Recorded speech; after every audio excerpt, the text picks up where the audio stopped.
My daughter called, "Dad, tomorrow I'm getting married. I just withdrew all the money from your accounts and sold your house. Goodbye, Dad." I listened and was shocked, almost collapsing. But then I just laughed, because she didn't know the secret about that house. She thought I was old, thought I was a stupid, confused fool. But tomorrow, when she walks into her wedding ceremony, the police will come to give her a special gift before she puts on her wedding ring. Hello, friends. Thanks for joining me. Please like, subscribe, and comment where you're watching from. Quick note, this is a fictional story with dramatized elements for storytelling purposes. Any resemblance to real events is coincidental, but the lesson within is something we can all learn from. I laughed when I saw the zero. Not a chuckle, not a nervous giggle.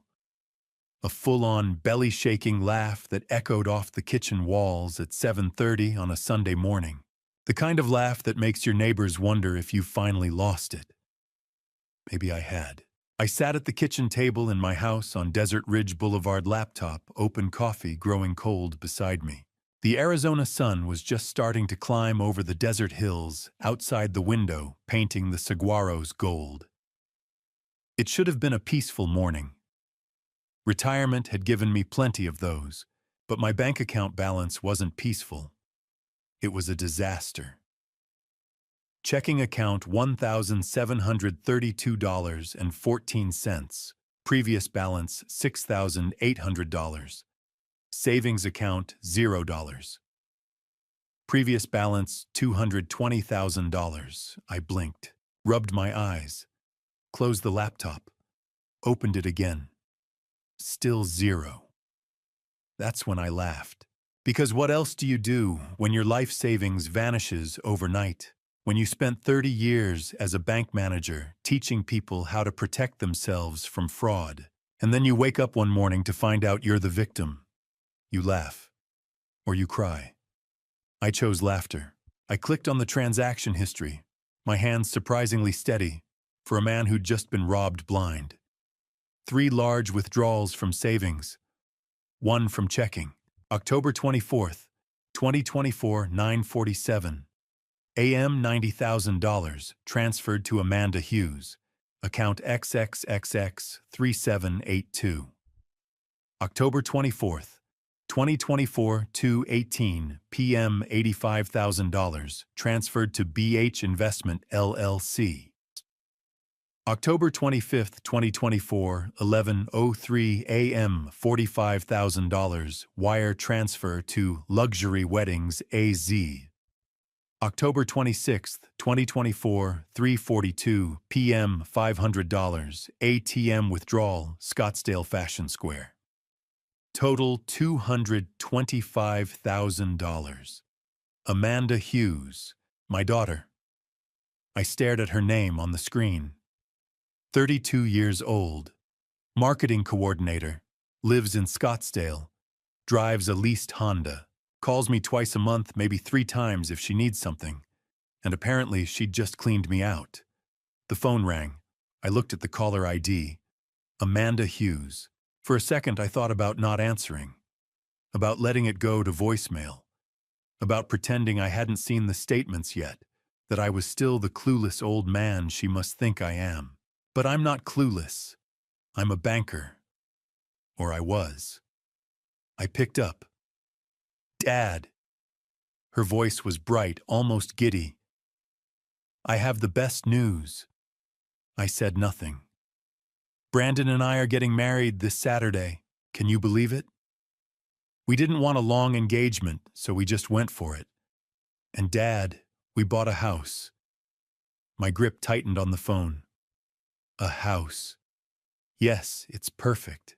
3 bedrooms, 2 baths, a pool. You're going to love it. "What's the address?" My voice sounded calm. Too calm. 2943 Canyon View Circle, in Tempe. It's close to everything. We got an amazing deal. 2943 Canyon View Circle. My rental property. The house I'd owned for 9 years. The house that brought in $3,200 a month. The house that was supposed to fund my retirement, along with the savings account that was now sitting at a big, fat zero. Amanda, I said slowly, that's my house. A pause, then a laugh. Light, unbothered. I know, Dad. That's the best part. I used the power of attorney you signed. Remember you said I could handle your finances if you were ever sick or couldn't manage things yourself. So I sold the house and we used the money for the down payment. Isn't that great? It stays in the family power of attorney.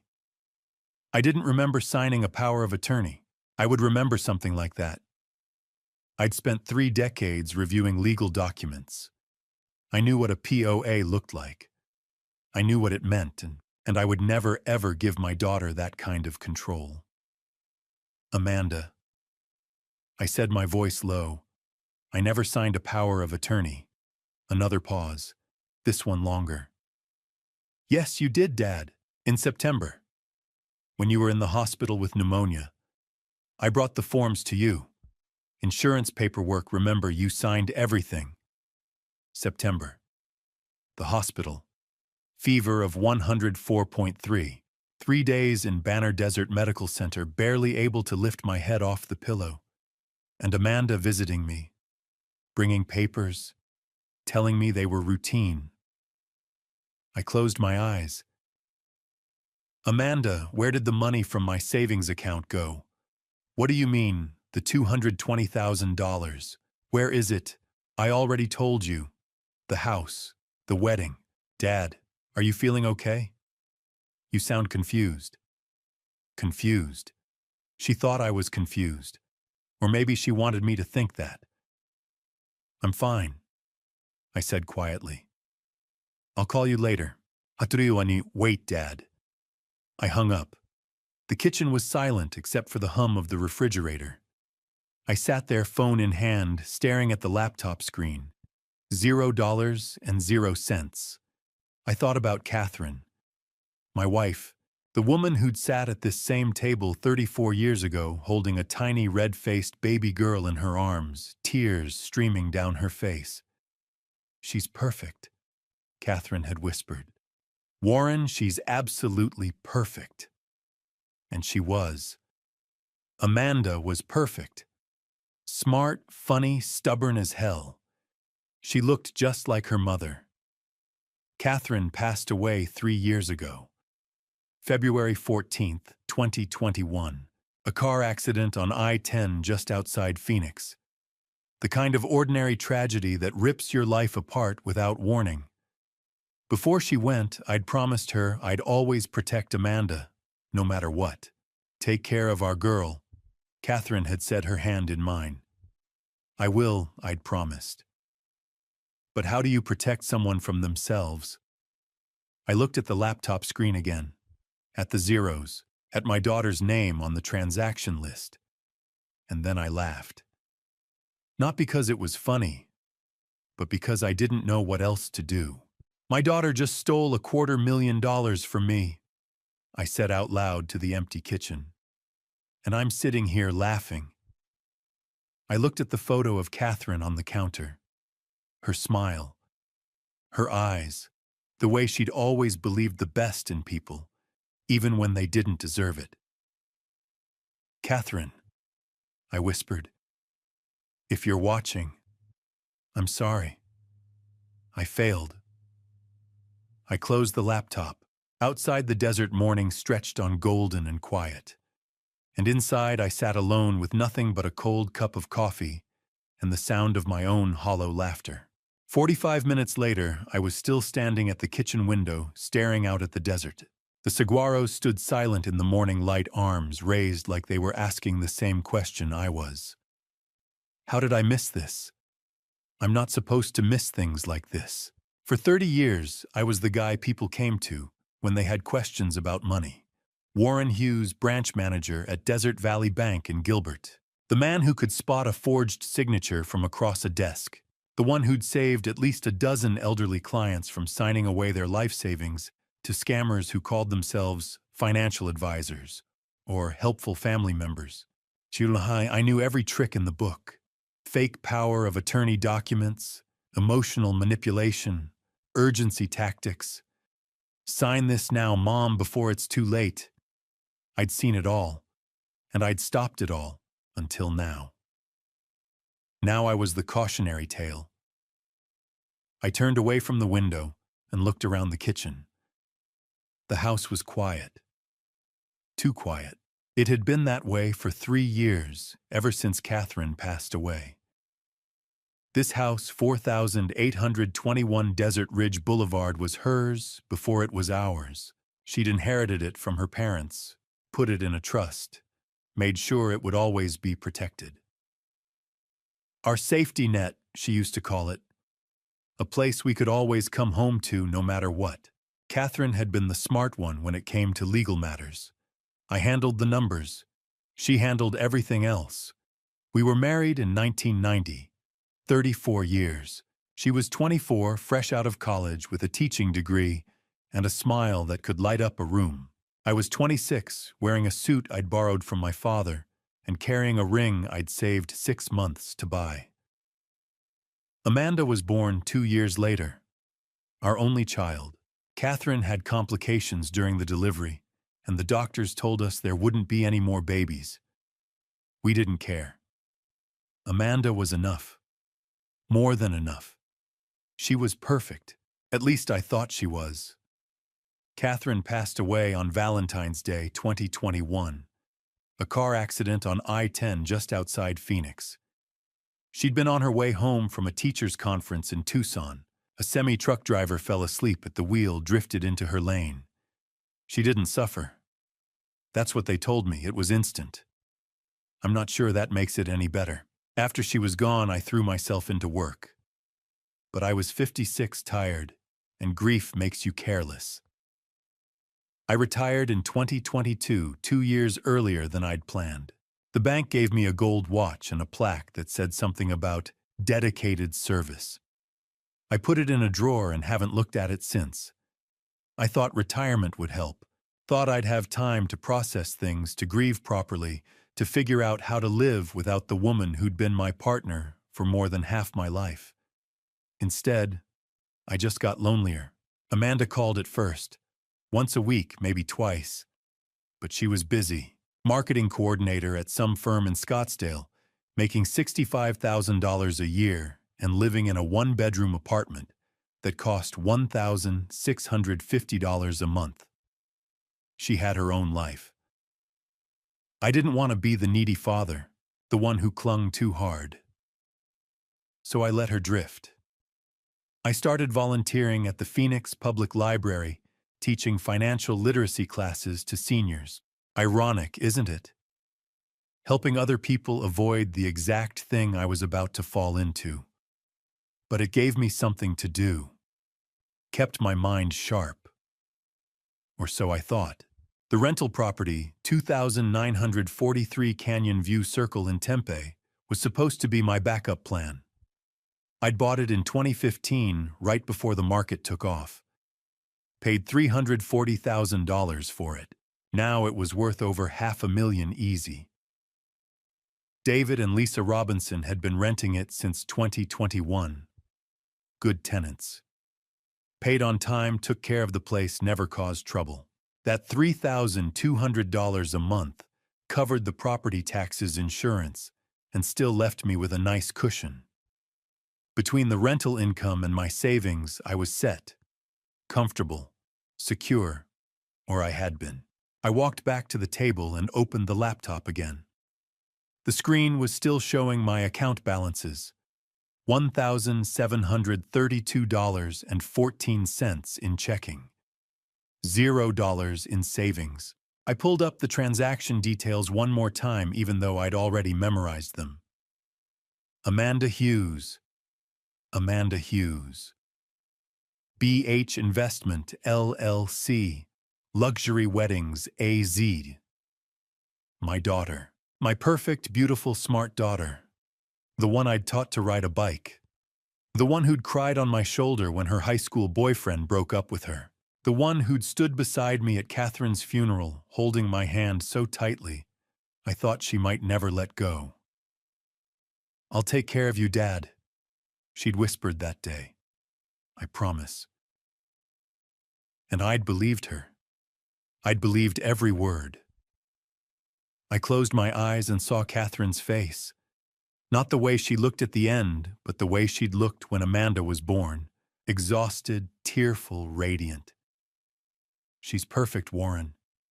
She's absolutely perfect." "I'm sorry," I whispered to the empty room. "I'm so sorry." I opened my eyes and looked at the laptop again. I'd spent 3 decades teaching people how to avoid this, how to protect themselves, how to recognize the warning signs. And I'd missed every single one, because the person stealing from me was my daughter, and I'd loved her too much to see it coming. I picked up my phone and typed into the search bar Elder Financial Abuse Attorney, Phoenix, Arizona. The first result was James Maxwell Law Firm, 5-star reviews. Specializes in elder abuse, fraud, estate disputes. I stared at the phone number for a long moment. This was it. The point of no return. Once I made this call, there was no going back. No pretending it was a misunderstanding. No hoping Amanda would fix it on her own. This was me admitting that my daughter had stolen from me, and I had to stop her. I dialed the number. It rang twice before a woman answered. "James Maxwell Law Firm, how can I help you?" I took a breath. "My name is Warren Hughes," I said. "I need help." My voice cracked just a little. "My daughter stole from me. The receptionist said someone would call back within the hour." I hung up and checked the time. 9 o'clock. I was supposed to teach at the library at noon. I wasn't going. I sat at the kitchen table, phone in hand. The house was too quiet. It had been that way for 3 years, but today the silence felt heavier. Without thinking, I opened my Photos app and scrolled. Catherine at the Grand Canyon. Amanda's college graduation. A desert sunset. And then I stopped. A picture from the summer of 1999. Amanda, 8 years old, sitting at this table with crayons scattered everywhere. She was holding up a drawing, grinning with a gap-toothed smile. My daddy the hero. I remembered that day, summer 1999, Scottsdale. Late afternoon, Arizona heat, thick as syrup. I'd just gotten home from the bank, still in my suit, sweat sticking to my shirt. Amanda sat at the kitchen table, bent over a piece of yellow construction paper. Catherine was at the stove making spaghetti, humming.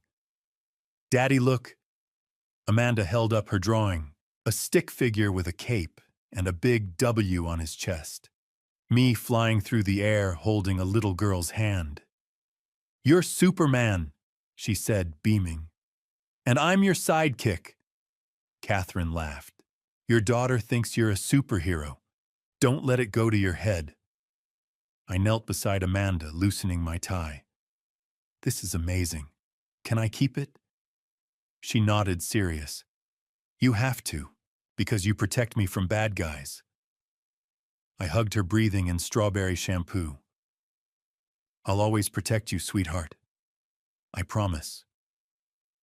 Promise. Promise. She smiled and went back to coloring.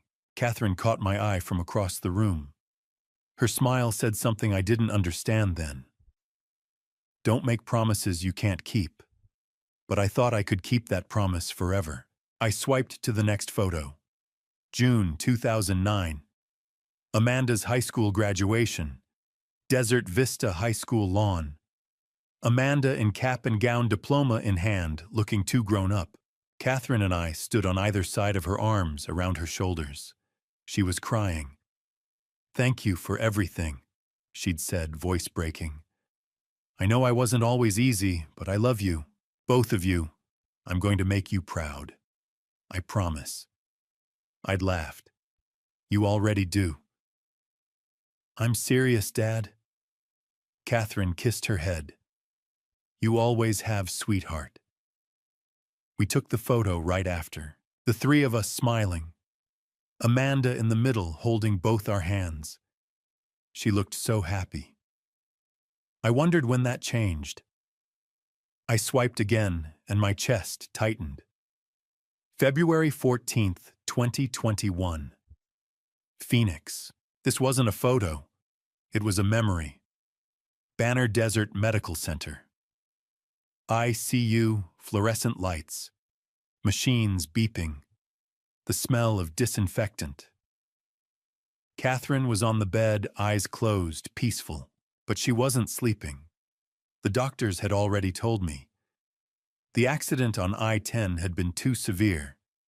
She'd already passed, but the machines were still running until I could say goodbye. Amanda stood beside me, gripping my arm. 29 years old, but looking like a child. Small. Scared. Dad, I'm so sorry. It's not your fault. I should have been here more. Called more. I should have... Amanda. I turned to her. She was sobbing. It's not your fault. She threw her arms around me, and we stood there in that cold room while the machines beeped their indifferent rhythm. I'm going to take care of you, she whispered. Just like you took care of Mom and me. I'll be there for you, Dad. I swear. I held her tighter, because I believed her. I closed the photo app. 3 memories. 3 promises. You protect me from bad guys. I'm going to make you proud. I'll take care of you, Dad. I stared at my phone, vision blurring. What happened to that little girl who thought I was Superman? The one who cried at graduation and promised to make me proud? The one who held me in the hospital and swore she'd take care of me? When did she become someone who could steal everything I had? I'd kept that drawing. For years, it hung in my office at the bank. Customers would ask about it, and I'd say, that's my daughter. She thinks I'm Superman. And I'd feel proud. After Catherine passed, I framed it and put it on my dresser next to a photo from Amanda's graduation. You're my hero. I wasn't anybody's hero anymore. Just a 58-year-old man robbed by the person he loved most. I sat there staring at the photo on my screen. Amanda at 8, holding up her drawing, grinning. My daddy the hero. I closed my eyes. I'm sorry, sweetheart. I whispered to the empty kitchen. I'm so sorry. I didn't know who I was apologizing to. Amanda, Catherine, myself. Maybe all 3. The phone rang. I looked down. James Maxwell Law Firm. Mr. Hughes, this is James Maxwell. Can you come to my office today at 2 o'clock? I looked at the clock. 9:15. I'll be there, I said. I sat at the kitchen table for a moment, phone in my hand. 2 o'clock? James Maxwell's office. I had almost 5 hours. I looked at my calendar. Sunday morning. I was supposed to volunteer at the Phoenix Public Library, financial literacy class. I'd been teaching it every other Sunday for 2 years now. Today's topic, how to spot elder financial abuse. The irony would have been funny if it wasn't so painful. I grabbed my keys and headed out the door. By 10 o'clock, I was pulling into the library parking lot. The building was quiet on Sunday mornings, just a handful of people browsing the shelves, a few kids in the children's section. I made my way to the community room and started setting up. Laptop, projector, handouts stacked on the table by the door. Slide 1, elder financial abuse. Warning signs. I stared at the screen and felt something twist in my chest. The seniors would start arriving at 11:30. I had an hour and a half to pull myself together.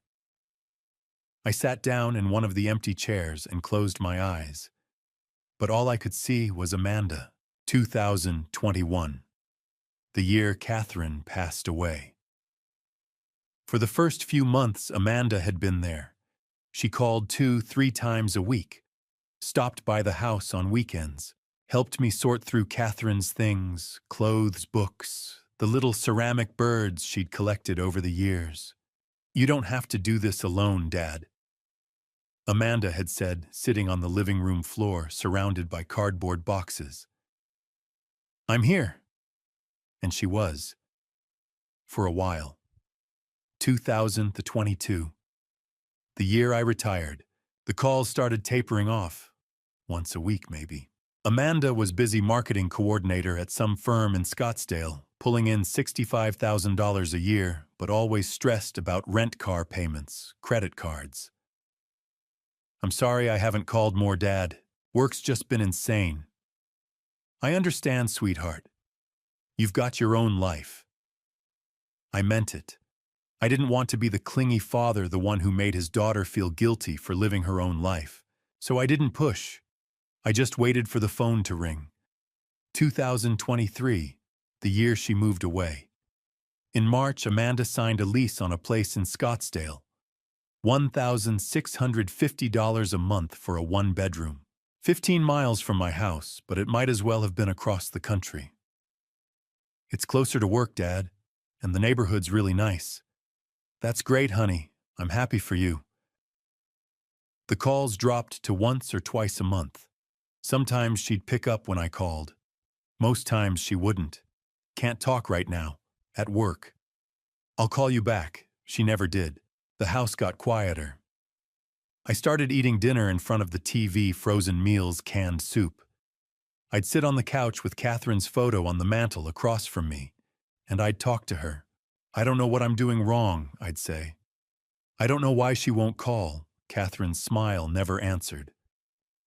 Frank Donovan, my best friend from my days at the bank, stopped by once or twice a month. We'd sit on the back patio, drink beer, talk about the Diamondbacks, anything except what was really going on. "You should call her," Frank said one evening in June. "Just pick up the phone." I do call, she doesn't answer. "Then drive over there. Show up." "I'm not going to ambush my own daughter, Frank." He'd shrugged. "Suit yourself. But sitting here waiting isn't working either." He was right. But I didn't listen. Early 2024. The year everything changed. By spring, Amanda and I were barely speaking. A text here and there. Short, distant. "Happy birthday, Dad." "Thanks, sweetheart." "Love you." No phone call. No visit. I told myself it was normal. She was 32 years old. She had her own life, her own problems. I couldn't expect her to drop everything for her widowed father, but the loneliness was suffocating. And then in July she called. Out of the blue. First time in weeks. "Hey, Dad, quick question. How much is your rental property worth?" "The one in Tempe." I'd been so happy to hear her voice that I didn't even hesitate. "About $578,000, I think. Maybe a little more. Why do you ask?" "Oh, just curious. Brandon and I were talking about real estate investments." "Brandon. My boyfriend. I'll tell you about him later. I have to run. Love you." And she hung up. I should have asked more questions. Who was this Brandon? How long had they been dating? Why was she suddenly interested in my rental property? But I didn't, because I was just so damn grateful she'd called. I opened my eyes and looked around the empty community room. I'd been so lonely that I hadn't seen what was happening. I hadn't seen her pulling away or circling closer, depending on how you looked at it. I'd missed every single sign. The seniors started arriving at 11:30. Mrs. Patterson took her usual seat in the front row. Mr. Kim sat in the back with his notebook.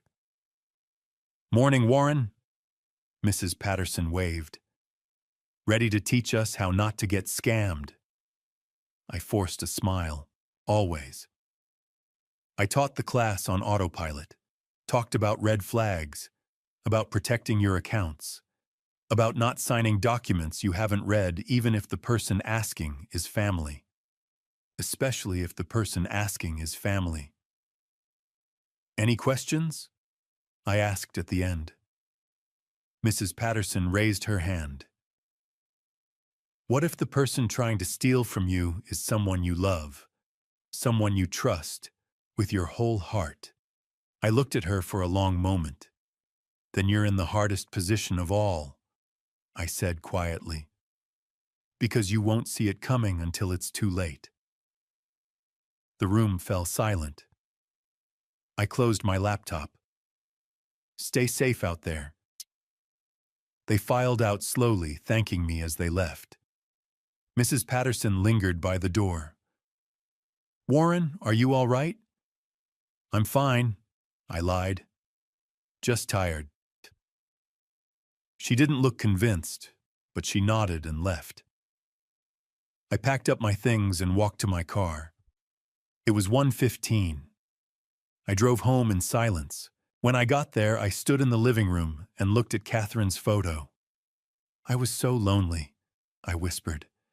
I didn't see it. I'm sorry. I went upstairs and changed into my suit. Navy blue, the one I used to wear to the important meetings at the bank. I looked at myself in the mirror. 58 years old. Tired, but still standing. I grabbed my laptop, my phone, and the folder of bank statements I'd printed that morning. At 1:45, I walked out the door. It was time to stop being a victim. It was time to be Warren Hughes again. James Maxwell's office was on the 3rd floor of a building on Camelback Road. Floor-to-ceiling windows, leather chairs, a desk made of dark wood. I sat across from him, folder of bank statements in my lap. He'd listened quietly while I walked him through everything. The withdrawals, the forged power of attorney, the rental house. Now he leaned back in his chair and looked at me. Tell me about your daughter's boyfriend, he said. When did you first meet him? I took a breath. April, this year. Walk me through it. April 2024. My house.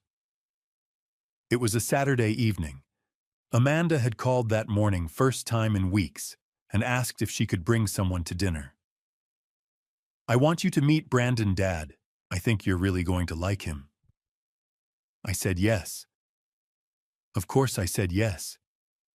They arrived at 6. Amanda looked happy, glowing, and the man beside her looked like he'd stepped out of a magazine. Tall, maybe 6'1", dark hair, expensive suit, charcoal gray, a watch that caught the light when he shook my hand. Mr. Hughes, it's an honor. His grip was firm, confident. Amanda's told me so much about you. Call me Warren. Come on in. We sat in the living room. Amanda brought out drinks. Brandon leaned back on the couch, completely at ease. So you're in real estate? I asked. That's right. Real estate investment. I run a family business, Hayes Properties, LLC. We focus on commercial properties, office buildings, retail spaces. How long have you been doing that? About 10 years. My parents started the company. I took over operations a few years ago. He talked easily, mentioned projects in Scottsdale, Paradise Valley, dropped names of developers, talked about cap rates, ROI, market trends. It all sounded impressive, but something felt off. I couldn't put my finger on it. Maybe it was the way he talked, smooth, rehearsed, like a salesman, not an investor. Or maybe it was the watch. I'd spent 30 years in banking. I knew what a real Tag Heuer looked like. That wasn't one. But I didn't say anything. Amanda looked so happy. What was your impression? Maxwell asked, pen poised over his notepad. Impressed, I said. On the surface. But my gut was telling me something was wrong. He talked too much. Too smooth. Like he was selling something. Maxwell nodded. What happened next? July, Amanda invited me to dinner with his parents. July 2024. The Arrogant Butcher, downtown Phoenix. Friday night, crowded restaurant. Brandon's parents were already there. Linda Hayes, mid-50s, elegant, warm smile. She stood and shook my hand. "Warren, it's wonderful to finally meet you. Amanda's told us so much." Richard Hayes, early 60s, graying hair, quiet. He shook my hand, said something about the weather, sat back down. We ordered. Linda did most of the talking. "Hayes Properties has been in the family for 20 years, she said. "Richard and I started it from nothing. Brandon's taken over now and we're so proud." "That's wonderful," I said. "We're thrilled Brandon found Amanda. We want to help them get started." She smiled. "We're planning to give them $250,000 as a wedding gift." I nearly choked on my drink.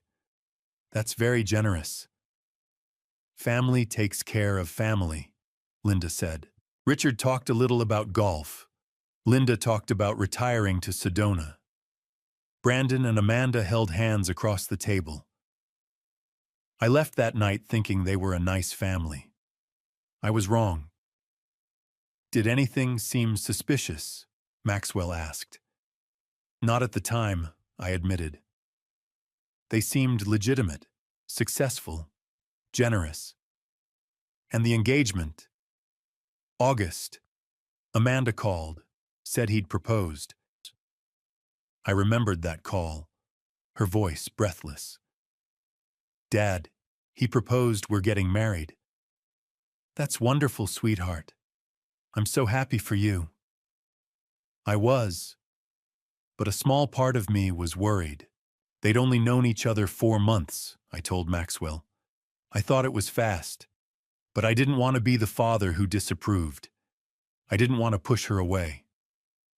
So I said nothing. I smiled. I told her I was happy. Maxwell set down his pen and looked at me.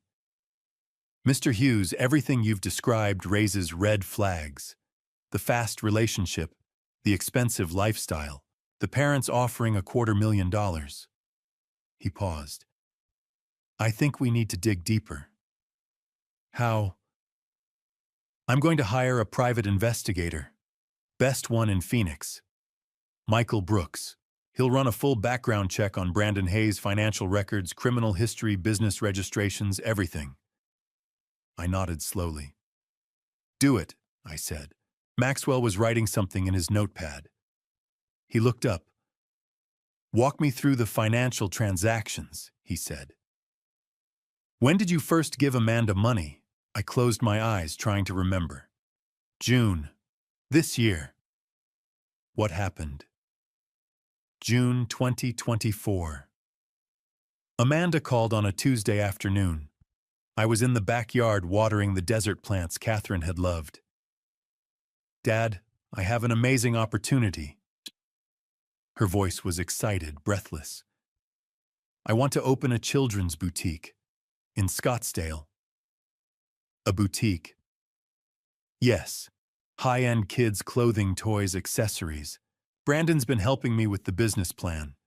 His parents think it's a great idea." I felt a flicker of doubt. Amanda had never mentioned wanting to open a business before. "That sounds like a big undertaking," I said carefully. "I know, but Dad, this could really work. I've done the research. The market's there. I just need an investor." "How much are you looking for?" A pause. $50,000. I nearly dropped the hose. "Amanda, that's a lot of money." "I know, but think of it as an investment. I'll pay you back with interest. Brandon says we could see returns within a year." Brandon says. "I don't know, honey. Let me think about it." "Dad." Her voice shifted. Softer now. "Mom always told me to follow my dreams. She believed in me. Don't you?" And there it was. The one thing I couldn't argue with. Catherine would have wanted me to support our daughter. And of course I believe in you, I said quietly. Then help me, please. I wouldn't ask if it wasn't important. I should have said no. I should have asked more questions, but I didn't. All right, I said. Send me the business plan.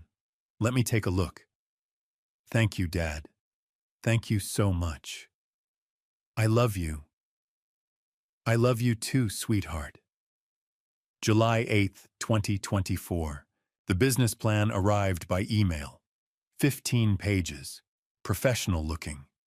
Projected revenues, expense breakdowns, market analysis. It looked legitimate. But I'd seen enough fake documents in my banking career to know that anyone with a computer and a template could make something look real. I should have had a lawyer review it. I should have done my due diligence. But I didn't. Because I wanted to believe my daughter. A week later, Amanda came to the house with the paperwork. An investor agreement. Statin. An LLC operating agreement. Both for a company called Little Stars Boutique LLC. Just sign here, here, and here, she said, pointing. I picked up the documents and started reading. Dad. Amanda's voice had an edge to it. Do you trust me or not? I looked up at her. She was standing by the window, arms crossed, jaw tight. Of course I trust you. Then sign the papers. Brandon's parents are investing too. This is a real opportunity. But if you don't believe in me, just say so. I signed, and I wired $50,000 to an account for Little Stars Boutique LLC. Did you ever see the boutique? Maxwell asked. No, I said. Not until last month. October 2024. I'd been asking Amanda about the store for weeks. When was it opening? Where was the location? Could I come see it? She kept putting me off. We're still renovating, Dad. I'll let you know when it's ready. So I decided to drive by myself. She'd mentioned the address once in passing. 8663 East Scottsdale Road. I found it on a Sunday afternoon. It was a vacant lot. Dirt, weeds, a chain-link fence, no store, no construction, nothing. I sat in my car for 20 minutes staring at that empty lot. $50,000, She lied, I said to Maxwell now. The whole thing was fake. There was never a boutique. Maxwell nodded slowly. What about the power of attorney? When did that happen? My jaw tightened. September. I got sick. September 14th to 18th, 2024. It started with a cough, then a fever, then chills so bad I couldn't get out of bed. By the time I called 911, my fever was 104.3 degrees, pneumonia. They admitted me to Banner Desert Medical Center, put me on antibiotics, kept me for 3 days. Amanda came to visit on the second day. September 16th. I was barely awake. The fever had broken, but I was weak, disoriented. Dad, I brought some paperwork. She pulled a folder out of her bag. Just routine stuff, insurance forms, medical consent, in case you need surgery or anything. I could barely focus on the pages. Everything was blurry. What is this? Just medical paperwork. Sign here and here and here. I signed 4 times. I didn't read a single page. Good, Amanda said, tucking the papers back into her bag. I'll take care of everything, Dad. Don't worry. And she left. I didn't think about it again until last week, when I pulled up the bank records and saw the withdrawals. It wasn't medical paperwork, I told Maxwell. It was a power of attorney, financial, real estate, bank authorization, everything. And the notary. Margaret Phillips, that's the name on the documents. But I looked her up. Her notary license expired on August 30th, and according to her daughter, she was in Sacramento visiting family on September 16th. She was never at that hospital. Maxwell was writing rapidly now. So the notary signature was forged. Yes. And you had no idea what you were signing? No, I was barely conscious. I trusted her. The room was quiet for a moment. Maxwell set down his pen and looked at me. Mr. Hughes, your daughter scammed you twice. The fake business investment and the fraudulent power of attorney. That's $50,000 in direct theft, plus the $225,000 she took using the POA, and the attempted sale of your rental property for $578,000. I felt sick. I was a fool, I said quietly. No. Maxwell's voice was firm. You were a father who loved his daughter. There's a difference. I didn't respond, because I wasn't sure he was right.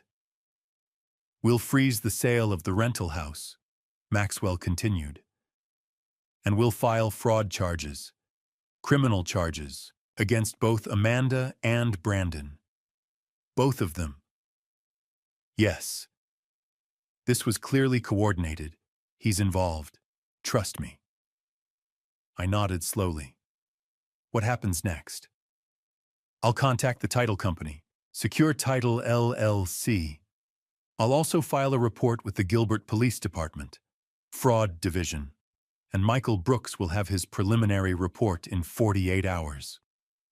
All right. Maxwell stood and extended his hand. Go home, Mr. Hughes. Try to rest. I'll call you as soon as I have updates. I walked out of Maxwell's office at 3:30. The Phoenix heat hit me the moment I stepped outside. I got in my car, started the engine, and sat there for a moment, hands on the wheel. September. That was the month everything fell apart. I pulled out of the parking lot and headed south toward home. And all I could think about was how I'd missed it. September the 8th, 2024, a Sunday evening, a month and a half ago. Amanda had called that afternoon. Dad, do you want to have dinner with me and Brandon, just the three of us? I'd said yes immediately. We met at True Food Kitchen in Scottsdale Quarter. They were already there when I arrived, sitting at a corner table holding hands. Amanda looked happy. Brandon looked relaxed, confident. We ordered, made small talk. Brandon mentioned wedding plans. We're thinking small, he said. Close family. Maybe 50 people. October 28th. That's soon, I said. Amanda smiled. When you know, you know. Then Brandon leaned back casual like it was nothing. Amanda mentioned you have a rental property in Tempe. Yeah, 2,943 Canyon View Circle. What's it worth? Around $578,000. He nodded. Good investment. We're thinking about getting into real estate ourselves. I didn't think anything of it.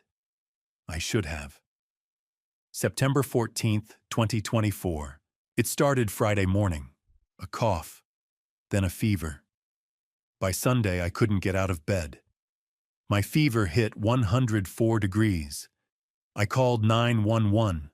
They took me to Banner Desert Medical Center. Pneumonia. Severe. 4 antibiotics. They said I'd be there a few days. I don't remember much from the first 2 days. Just fever. Machines beeping. Nurses checking vitals. Amanda didn't visit. Didn't call. September 16th, 2024. She showed up Monday afternoon. I was in bed half asleep, barely able to keep my eyes open. The fever had broken that morning, but I was still weak. Foggy. Dad. I opened my eyes. Amanda was standing beside the bed holding a folder. Hey, sweetheart, I mumbled. You came. Of course. She sat down. How are you feeling? Tired, but better. Good. She opened the folder. I brought some paperwork, just routine stuff. Insurance forms, medical consent, in case you need surgery. I blinked at the papers. The words blurred. What is this? Hospital paperwork. You know how it is. They need signatures for everything. She pulled out a pen.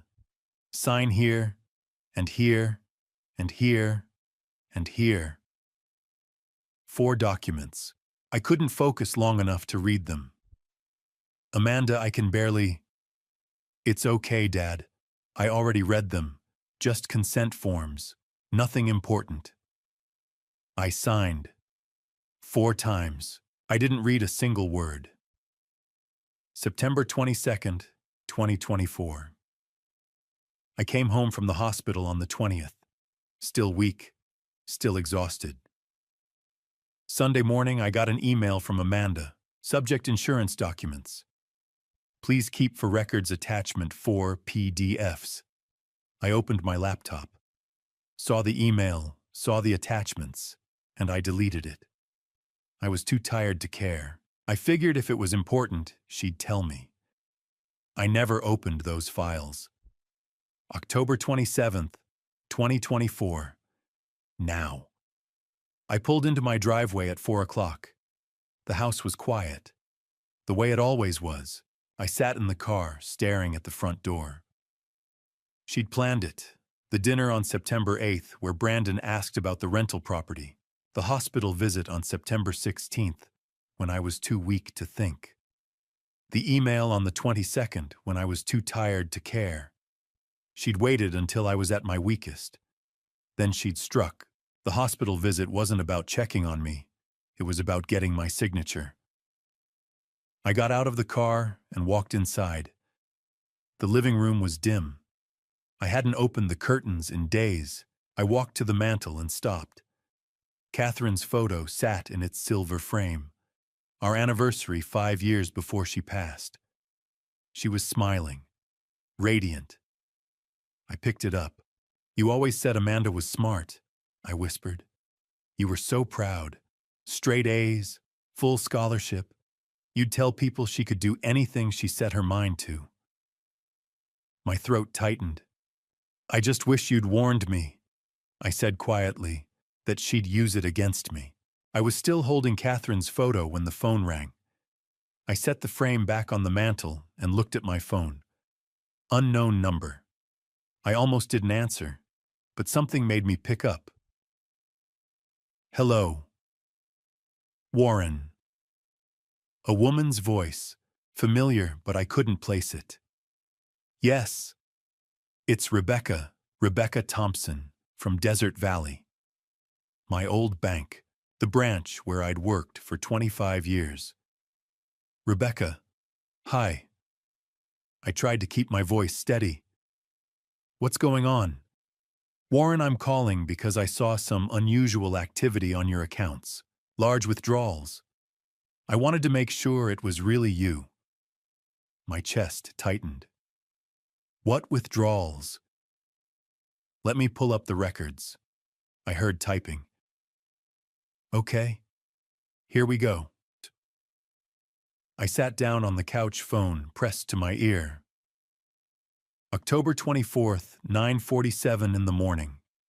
$90,000 transferred from your savings account to an account under the name Amanda Hughes. Account number ending in 3782. I closed my eyes. October 24th, 2:18 in the afternoon. $85,000 from savings transferred to an account listed as BH Investment LLC. BH, Brandon Hayes. October 25th, 11:03 a.m. $45,000 wire transfer to a company called Luxury Weddings AZ. The wedding. My money. Paying for their wedding. And October 26th, 3:42 in the afternoon, $500 cash withdrawal from an ATM at Scottsdale Fashion Square. The card used was registered to Amanda Hughes as an authorized user on your checking account. Rebecca paused. Warren, that's a total of $225,100 in 3 days. Did you authorize these transactions? No. My voice sounded hollow. I didn't. Are you sure? Because the transfers show they were made using online banking with your login credentials and a power of attorney on file. The power of attorney is fake, I said. Silence. Rebecca, my daughter, forged it. She tricked me into signing documents when I was in the hospital last month. I had pneumonia. I was barely conscious. I didn't know what I was signing. Another pause. Then her voice changed. Sharper. Professional. Warren, I'm freezing your accounts right now. Both checking and savings. No more transactions can go through. Thank you. And I'm flagging this as elder financial abuse. The fraud department will open an investigation. Elder financial abuse. The thing I'd spent 30 years teaching other people to avoid. And here I was. Rebecca. My throat felt tight. Did Amanda try to sell my rental property? More typing. Yes. There's a pending sale on file. 2,943 Canyon View Circle, Tempe. Buyer is listed as Raj and Priya Patel. Sale price $578,000. Closing date November 5th. 2 weeks away. Can you stop it? I'll contact the title company immediately. Who's handling the sale? Secure Title LLC. The CEO is Charles Bennett. I know Charles. I'll call him right now. We'll freeze the escrow. Thank you, Rebecca. My voice broke. I should have seen this coming. Warren. Her voice softened. You're not the first person this has happened to, and you won't be the last. Family members are the hardest to spot because we trust them. I was a banker for 30 years. I should have known better. You were a father who loved his daughter. That's not the same thing. I didn't respond. Warren, listen to me. You did the right thing by reporting this. A lot of people don't. They're too ashamed or they're too afraid of what it'll do to the family. But you're fighting back. That takes courage. I nodded, even though she couldn't see me. I'll call you as soon as I've spoken to Charles, Rebecca said. In the meantime, change your online banking password. And don't give Amanda any more access to anything. I won't. I'm sorry this happened to you, Warren. I really am. Thank you, Rebecca. I hung up. The house was silent again. I stared at my phone. $225, 100. Gone. In 72 hours. October 24th. October 25th. October 26th. 3 days. She'd taken everything, my savings, my rental income, even my checking account, and she'd done it in the span of a weekend. Right before the wedding. I stood up and walked to the window. The sun was starting to set, casting long shadows across the desert. Tomorrow was October 28th, Amanda's wedding day. She was going to walk down the aisle in a dress paid for with my money. She was going to say her vows in a venue paid for with my money. She was going to celebrate with champagne and cake and flowers, all paid for with my money. My money. The money I'd saved for 30 years. The money I'd planned to leave to her one day when I was gone. And she couldn't wait. She took it now. While I was still alive, while I was weak and sick and trusting. I thought about her standing in that hospital room, holding those papers, telling me they were just routine insurance forms. I thought about her smiling at me. It's okay, Dad. I already read them. Just sign. And I'd signed. Because I loved her. Because I trusted her. Because I was her father. and that's what fathers do. I looked at my reflection in the window. 58 years old, gray hair, tired eyes, a man who'd spent 3 decades protecting other people's money and couldn't protect his own. But I wasn't done yet. Tomorrow, Amanda would walk down that aisle. Tomorrow, she'd marry Brandon Hayes with my stolen money. But not for long, because I was going to stop her. I turned away from the window and picked up my phone. James Maxwell had given me his cell number. I dialed. He answered on the second ring. "Mr. Hughes." "It's done," I said. "The bank froze the accounts. They're flagging it as elder abuse, and they're contacting the title company to stop the house sale." "Good. That's exactly what we needed." "What happens next?" "Tomorrow morning, I'll file a police report with the Gilbert Police Department. Detective Daniel Carter handles fraud cases. He'll want to interview you."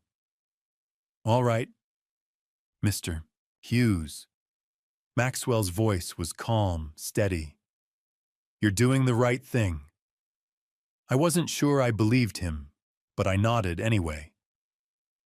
"I'll call you tomorrow," I said and hung up. I stood in the middle of the living room, phone in hand, staring at nothing. $225, 100. Gone in 3 days. And tomorrow she was getting married with my money. Not if I could stop her. At 5 o'clock I called Frank. "I need your help," I said. He was at my house 20 minutes later. Frank Donovan had been my closest friend for 30 years. We'd worked together at Desert Valley Bank, him in commercial, lending me in branch management. We'd retired around the same time. He understood numbers.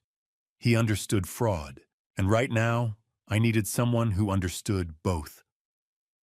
He walked into the kitchen and found me sitting at the table, laptop, open notepad covered in scribbles. "Warren?" He pulled out a chair and sat down. "What's going on?" I told him everything. The fake investment, the forged power of attorney, the hospital, the withdrawals, the rental house, the wedding tomorrow. He didn't interrupt, just listened, his face getting darker with every sentence. When I finished, he leaned back and shook his head. "Jesus, Warren. I know. Amanda did this. You're Amanda." "Yes. And this Brandon guy is behind it." "I think so, but I need proof." Frank was quiet for a moment, staring at the notepad. "Well, what are you going to do?" I looked at him. "I'm going to stop her." "Warren. She's a criminal, Frank. She thinks I'm old. She thinks I'm weak. She thinks she can steal from me and I'll just sit here and take it." "She's your daughter." "I know." My voice was hard. "But that doesn't change what she did." Frank nodded slowly. "All right, what's the plan?" I turned the notepad toward him. "Rebecca from the bank already froze my accounts. That's done. But there's more." Frank read the list. Action Plan Bank, accounts frozen. Rebecca Thompson, title company, freeze house sale. $578,000 escrow. Attorney fraud complaint, filed James Maxwell police report, elder financial abuse. Gilbert PD private investigator background check on Brandon Hayes. "You've been busy," Frank said. "I'm just getting started." He looked up. "What do you need me to do?" "Stay here, in case I need backup. Or a witness." "Done." I picked up my phone. First call, Charles Bennett. 6:00 p.m., Secure Title LLC. I dialed the number Rebecca had given me. A man answered on the third ring. "Secure Title, this is Charles." "Mr. Bennett, my name is Warren Hughes. Rebecca Thompson from Desert Valley Bank gave me your number. I need to stop a real estate transaction." "What's the property address?" 2943 Canyon View Circle, Tempe. Typing sounds. "Okay, I see it. Sale to Raj and Priya Patel, Closing November 5th, $578,000. What's the issue? My daughter is trying to sell that property without my permission. She used a forged power of attorney. Silence. Mr. Bennett, I have bank statements showing fraud. I have an attorney filing a complaint, and I'm about to file a police report. The POA is fake. The notary's license was expired. The notary wasn't even in Arizona on the date listed. Do you have proof? Yes, I can send you everything. More typing. All right, Mr. Hughes, I'm freezing the escrow account. The $578,000 will not be released until this is resolved, and I'm flagging the transaction as disputed. Thank you. I'm sorry this happened to you. Me too. I hung up and looked at Frank. One down. He nodded. What's next? Police, 7:00 p.m., Gilbert Police Department. The station was quiet on a Sunday evening. I walked up to the front desk and told the officer I needed to file a report for elder financial abuse. She led me to a small room. A detective joined us 10 minutes later. Detective Daniel Carter. Mid-40s, sharp eyes, calm demeanor. Mr. Hughes. I'm Detective Carter. I handle fraud cases. Tell me what happened. I walked him through everything. The timeline, the withdrawals, the fake POA, the rental house. He took notes, asked questions, didn't interrupt. When I finished, he set down his pen. Mr. Hughes, this is textbook elder financial abuse. You have a strong case. Do you have documentation? I pulled out the folder, bank statements, emails, copies of the forged POA documents. He reviewed them carefully. This is good. Very thorough. He looked up. I'm opening an investigation. We'll need to interview your daughter and her fiancé, but I have to tell you this could take time. Fraud cases move slowly. How long? Weeks, maybe months. The wedding is tomorrow. He nodded.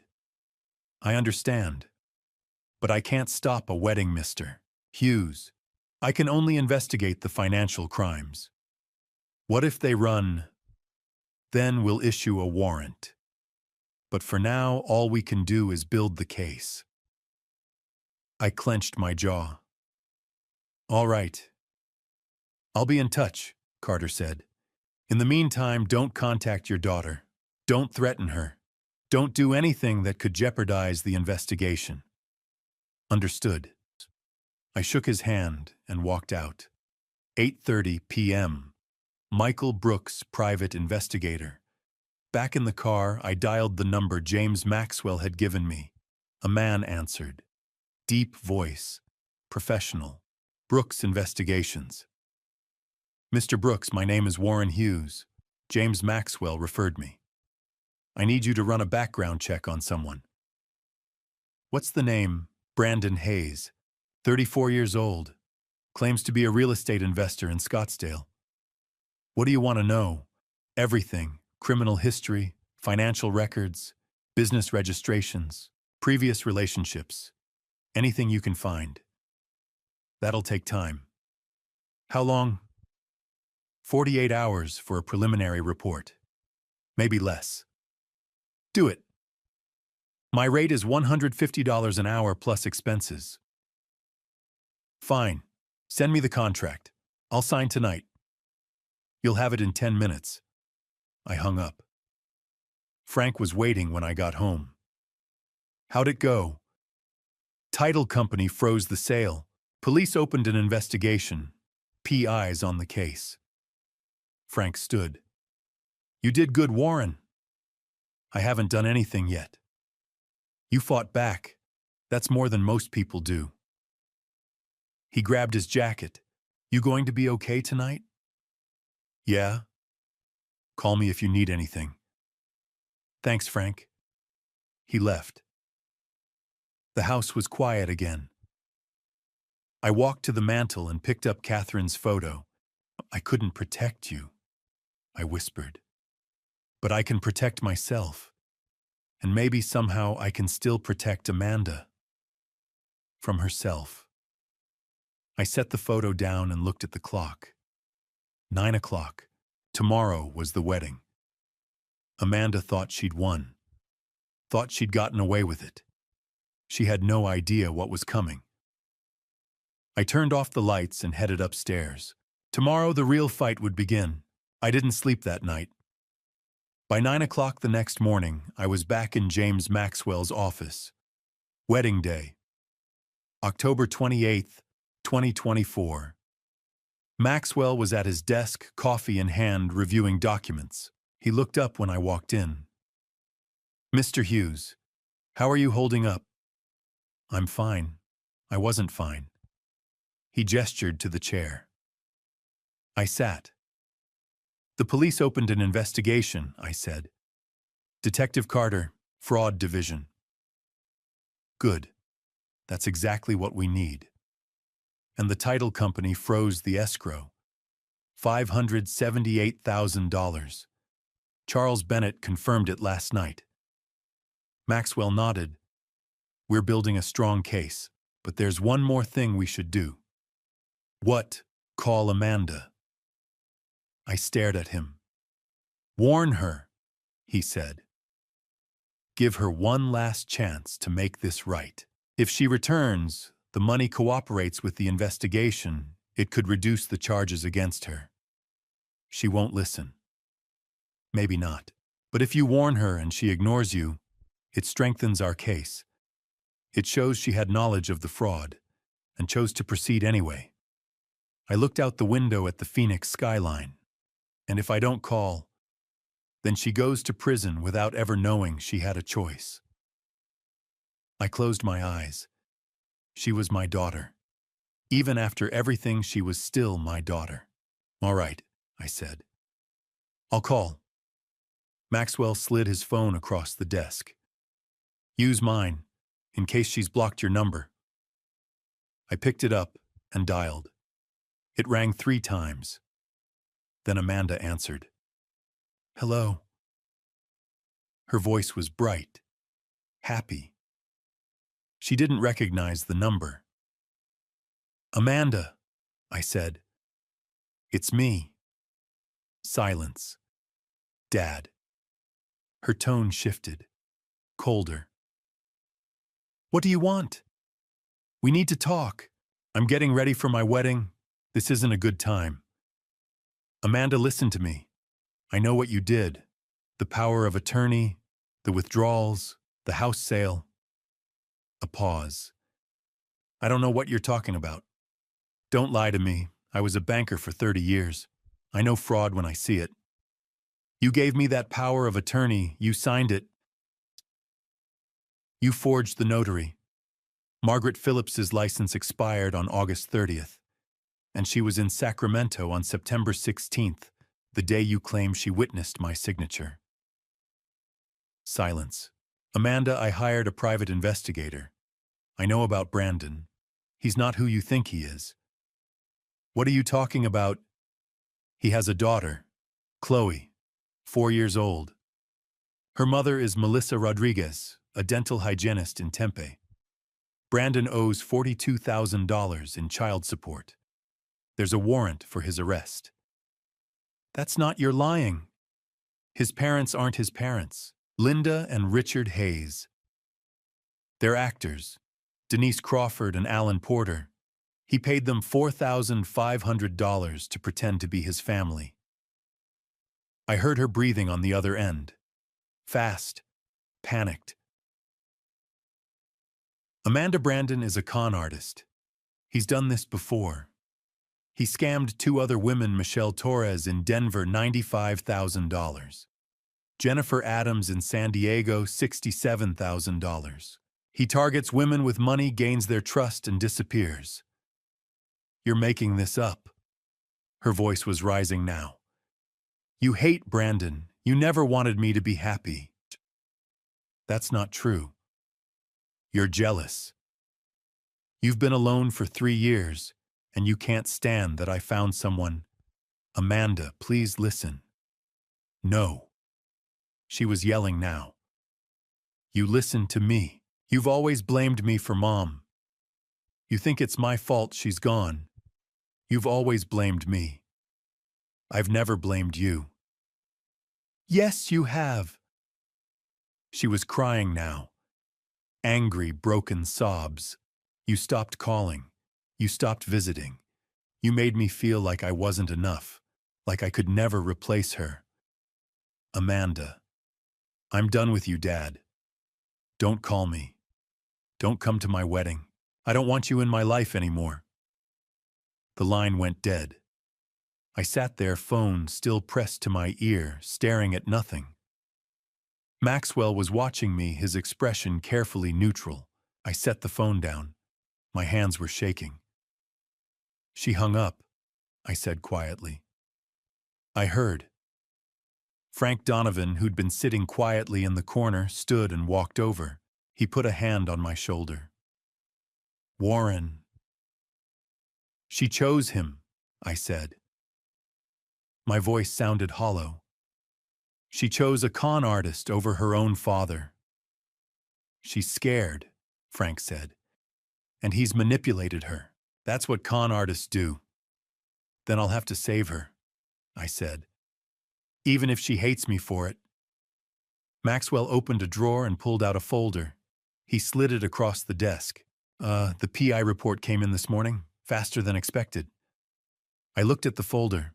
Brandon Hayes, full background investigation. Michael Brooks, private investigator. October 28, 2024. I opened it. The first page was a summary. Subject, Brandon Michael Hayes. DOB, March 15, 1990. Age 34, current residence, Optima Kierland Apartments. Scottsdale, AZ, lease $2. $400 per month, employment, unemployed claims. Real estate investor, criminal record, 2021 Denver, Colorado fraud. Victim Michelle Torres. Amount $95,000. Charges filed, suspect fled jurisdiction. 2022 San Diego CA fraud. Victim Jennifer Adams. Amount $67,000. Charges filed, suspect fled jurisdiction. Outstanding warrants, Maricopa County AZ, failure to pay child support. Amount owed $42,000. Issued June 2023. Known aliases, none assets. None identified, debts, credit cards, $78,000, 5 accounts, all maxed. Car lease, BMW 5, Series $850 per month, 2 months overdue. Child support, $42,000, arrears $1. $200 per month current. I flipped to the next page. Family background. Linda Hayes and Richard Hayes are not Brandon Hayes' biological parents. Real identities. Denise Crawford, 57, actress/waitress, Tempe, Arizona. Alan Porter, 61, retired car salesman, Mesa, Arizona, hired via online ad July 2024. Payment $2,500, Denise $2,000, Alan. Contract. Attend 2 dinners, pose as parents. PI interviewed both. Both confirmed arrangement. Provided contracts, text messages, payment receipts. I looked up at Maxwell. He's done this before. Yes. And Amanda has no idea. Not yet. I closed the folder. What happens now? Now. Maxwell leaned forward. Now we wait. The wedding will happen. Brandon will think he's gotten away with it. And then when they least expect it, we move. How long? A few days. Maybe a week. Detective Carter needs time to gather evidence, interview witnesses. But when we move fast. I stood. I should go. Mr. Hughes. Maxwell's voice stopped me at the door. You did the right thing. Calling her. Warning her. She may not see it now, but one day she will. I didn't respond, because I wasn't sure he was right. I walked out into the bright Phoenix morning. Somewhere across the city, my daughter was getting married. To a man who'd stolen my money. To a man who'd lied to her about everything, and there was nothing I could do to stop it. Not today, but soon. I went home. What else was I supposed to do? I couldn't go to the wedding. Amanda had made that clear. So I sat at my kitchen table, opened the PI report, and started reading. 37 pages. Brandon Michael Hayes. Full Background Investigation by Michael Brooks. Private Investigator. October 28, 2024. Page 1 Summary. I'd already read this part in Maxwell's office. Brandon Hayes, 34 years old, unemployed, criminal record, outstanding warrants. But the details were in the rest of the report. Page 3. Criminal History, 2021. Denver, Colorado. Victim Michelle Torres. 29 Marketing Manager, amount stolen $95. 000 method. Brandon claimed his family owned a restaurant and needed capital to expand. Michelle took out a personal loan to invest. 2 weeks later, Brandon vanished, changed his phone number, deleted all social media accounts, left the state. Police report filed. No arrest made. Brandon fled to California. 2022. San Diego, California victim Jennifer Adams, 32, nurse amount, stolen $67,000 method. Brandon claimed his mother needed emergency surgery and he didn't have insurance. Jennifer gave him her savings. He disappeared the next day.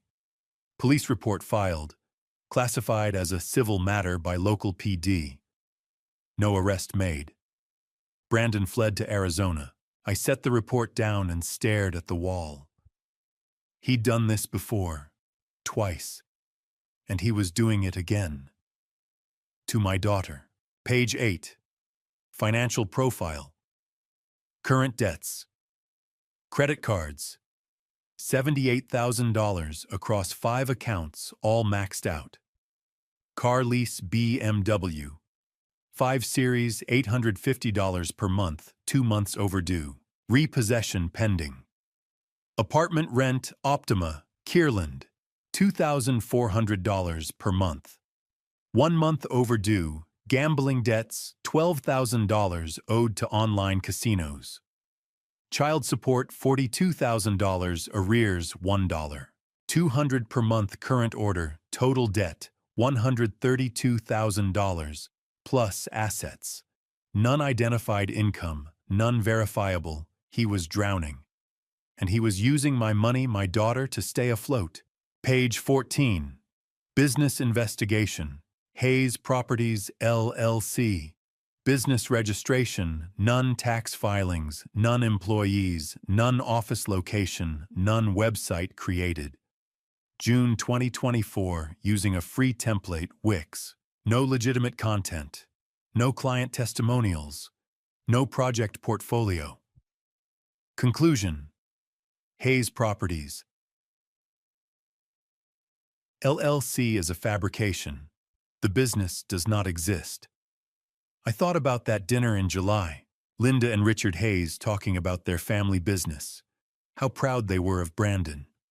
All lies. Page 19. Parents. Investigation. Linda Hayes equals Denise Crawford, age 57, occupation actress/waitress, Tempe hired. July 2024 via online ad payment $2. 500 role pose as Brandon's mother at 2 family dinners, evidence contract, signed text messages, payment receipt, Venmo photograph from dinner, the arrogant butcher. July 12, 2024, PI interview Denise, confirmed arrangement. Quote, I thought it was harmless, just acting. I didn't know he was stealing from anyone. Richard Hayes equals Alan Porter. Age 61. Occupation retired car salesman, Mesa hired, July 2024, via same ad payment, $2,000 role pose as Brandon's father at 2 family dinners, evidence contract signed, text messages, payment receipt, I interview Alan confirmed. Quote, I needed the money. I'm living on Social Security. $2,000 for 2 dinners seemed easy. I feel terrible now. I closed my eyes. I'd sat across the table from them. I'd believed them. I'd thought they were a nice family. Page 25. Chloe Hayes and Melissa Rodriguez. Melissa Rodriguez, age 30. Occupation dental hygienist, Tempe relationship. Dated Brandon Hayes, 2018 to 2019. Chloe Hayes, age 4. DOB June 15th, 2020. Father Brandon Hayes. N. A test confirmed court-ordered 2021 child support order $1,200 per month. Arrears $42. Brandon has not paid since order issued, warrant issued June 2023 for failure to pay, recent development October 2024. Brandon wired $15,000 to Melissa Rodriguez on October 24, 2024. First payment in 3 years. Source of funds. Unknown, presumed stolen from Warren Hughes. I spoke with Melissa. Quote, he said he came into some money. I thought maybe he'd finally gotten a job. I had no idea it was stolen. Analysis: Brandon likely paid partial child support to clear the warrant and avoid arrest before obtaining a marriage license. I felt sick. He'd used my money, my daughter's theft, to pay off his debt to another woman, so he could marry Amanda without getting arrested. My phone rang. Detective Daniel Carter. Mr. Hughes, I wanted to update you. We have enough evidence for an arrest warrant. Multiple counts: fraud, identity theft, forgery, elder financial abuse.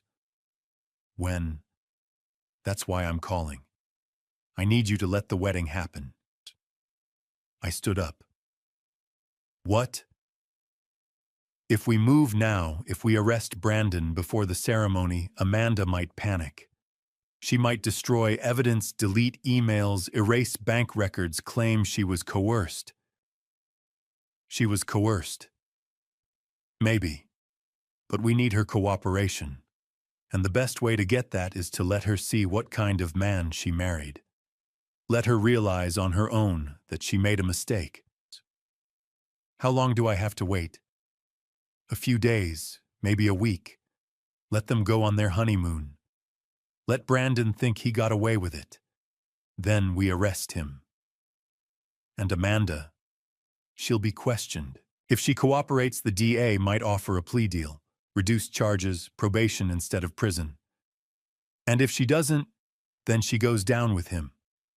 I hung up. It was 1 o'clock. The wedding was at 6. I sat at the table staring at the report for hours. At 5:30, I got in my car. I wasn't going to the wedding, but I needed to see it. I needed to know this was real. 6 p.m. The Clayton House, Scottsdale. I parked across the street, far enough that no one would notice me, close enough that I could see. The venue was beautiful, string lights, white flowers. A small crowd, maybe 50 people, gathered on the lawn. And then I saw her. Amanda, in a white dress. Hair done. Makeup perfect. She looked radiant. She looked happy. Brandon stood at the altar in a tuxedo, smiling, confident, like he'd won. The guests were cheering. I sat in my car, hands gripping the steering wheel, and watched my daughter marry a con artist. With my money. I'm sorry, sweetheart, I whispered. But this ends tonight. The address sat in my phone like a loaded gun, 1847 South Mill Avenue, Tempe, Arizona, apartment 2B. It was November 5th, 10 in the morning, and I was driving south on I-10, toward the woman my daughter's husband had abandoned 3 years ago. The private investigator had handed me her contact information, along with everything else: photos of a little girl with Brandon's eyes, court documents for unpaid child support, text messages begging for grocery money that had gone unanswered for months. Melissa Rodriguez, 30 years old, dental hygienist, single mother. One more victim in Brandon Hayes' long trail of wreckage. I parked outside a modest 2-story apartment complex with faded stucco and a cracked pool. The kind of place where people work 2 jobs and still struggle to make rent. I climbed the stairs slowly, my banker instincts screaming that I was about to hear something I didn't want to know. She answered on the first knock. Melissa was petite, with dark hair pulled into a ponytail and tired eyes that looked older than 30. She wore scrubs, pale blue, the kind you see in dental offices, and held the door halfway open, cautious. "Mr. Hughes." "Yes, thank you for agreeing to meet." She stepped aside. "Come in." The apartment was small but clean. A kid's drawing taped to the fridge, a basket of laundry on the couch, the faint smell of toast. In the corner, a little girl sat on the floor coloring with crayons.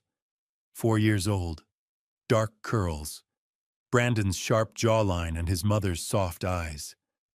"Chloe." "She's beautiful," I said quietly. Melissa's expression softened just a fraction. "She's my whole world." We sat at a small kitchen table. Melissa poured 2 cups of coffee, her hands steady but her voice brittle. I met Brandon in 2018, she began, at a charity event in Scottsdale. He was charming, confident, well-dressed. He told me he was a real estate investor, said he owned properties all over the valley. I nodded. The same script, the same lie. We dated for about a year. He was intense, romantic. He'd show up with flowers, take me to expensive restaurants. I thought I'd found someone who actually saw me, I understand. Then I got pregnant. Her voice dropped, and everything changed. She stared into her coffee. At first he said he was excited, said we'd get married, buy a house, build a life. But the closer I got to my due date, the more distant he became. Missed appointments, stopped answering calls. When did he leave? December 2020. Chloe was 6 months old. Melissa's jaw tightened. He packed his things one night while I was at work. Left a note that said he wasn't ready to be a father. I haven't seen him since. 6 months old. I thought of Amanda at 6 months old, her tiny fingers wrapped around mine, her laughter filling our home. The idea of walking away from that, of abandoning your own child, made my stomach turn. Did he ever pay child support? I asked, though I already knew the answer. Not a dime. I took him to court in 2021. Got a DNA test, got a support order for $1,200 a month. He ignored it. Moved apartments, changed his phone number, disappeared. She shook her head bitterly. The state issued a warrant in June 2023. I figured I'd never see a cent. But last month, out of nowhere, $15,000 showed up in my account. Melissa looked at me, confused and wary. Wire transfer. No note. No explanation. I didn't know what to think. My chest tightened. $15,000. October 24th. The same day, Amanda had wired $90,000 from my savings account. It was my money, I said quietly. Melissa's face went pale. What? Brandon stole $225,000 from me. He used my daughter to do it. That $15,000 he sent you, it wasn't his. It was mine. For a long moment, she just stared at me. Then her hand covered her mouth and her eyes filled with tears. Oh my God. I'm so sorry. I didn't know. I thought maybe he'd finally... She stopped shaking her head. I should have known better. You have nothing to apologize for, I said firmly. He manipulated you just like he manipulated my daughter. Just like he manipulated everyone. Melissa wiped her eyes. Why would he send it now, after 3 years? Because he needed to clear the warrant before he could get a marriage license. He married my daughter on October 28th. He used my money to buy his freedom so he could trap her. The disgust on her face mirrored my own. From the corner, Chloe looked up. Mommy, can I have juice? Melissa's expression shifted instantly, soft, protective. Of course, baby. She poured a small cup of apple juice and handed it to her daughter, brushing a curl from Chloe's forehead.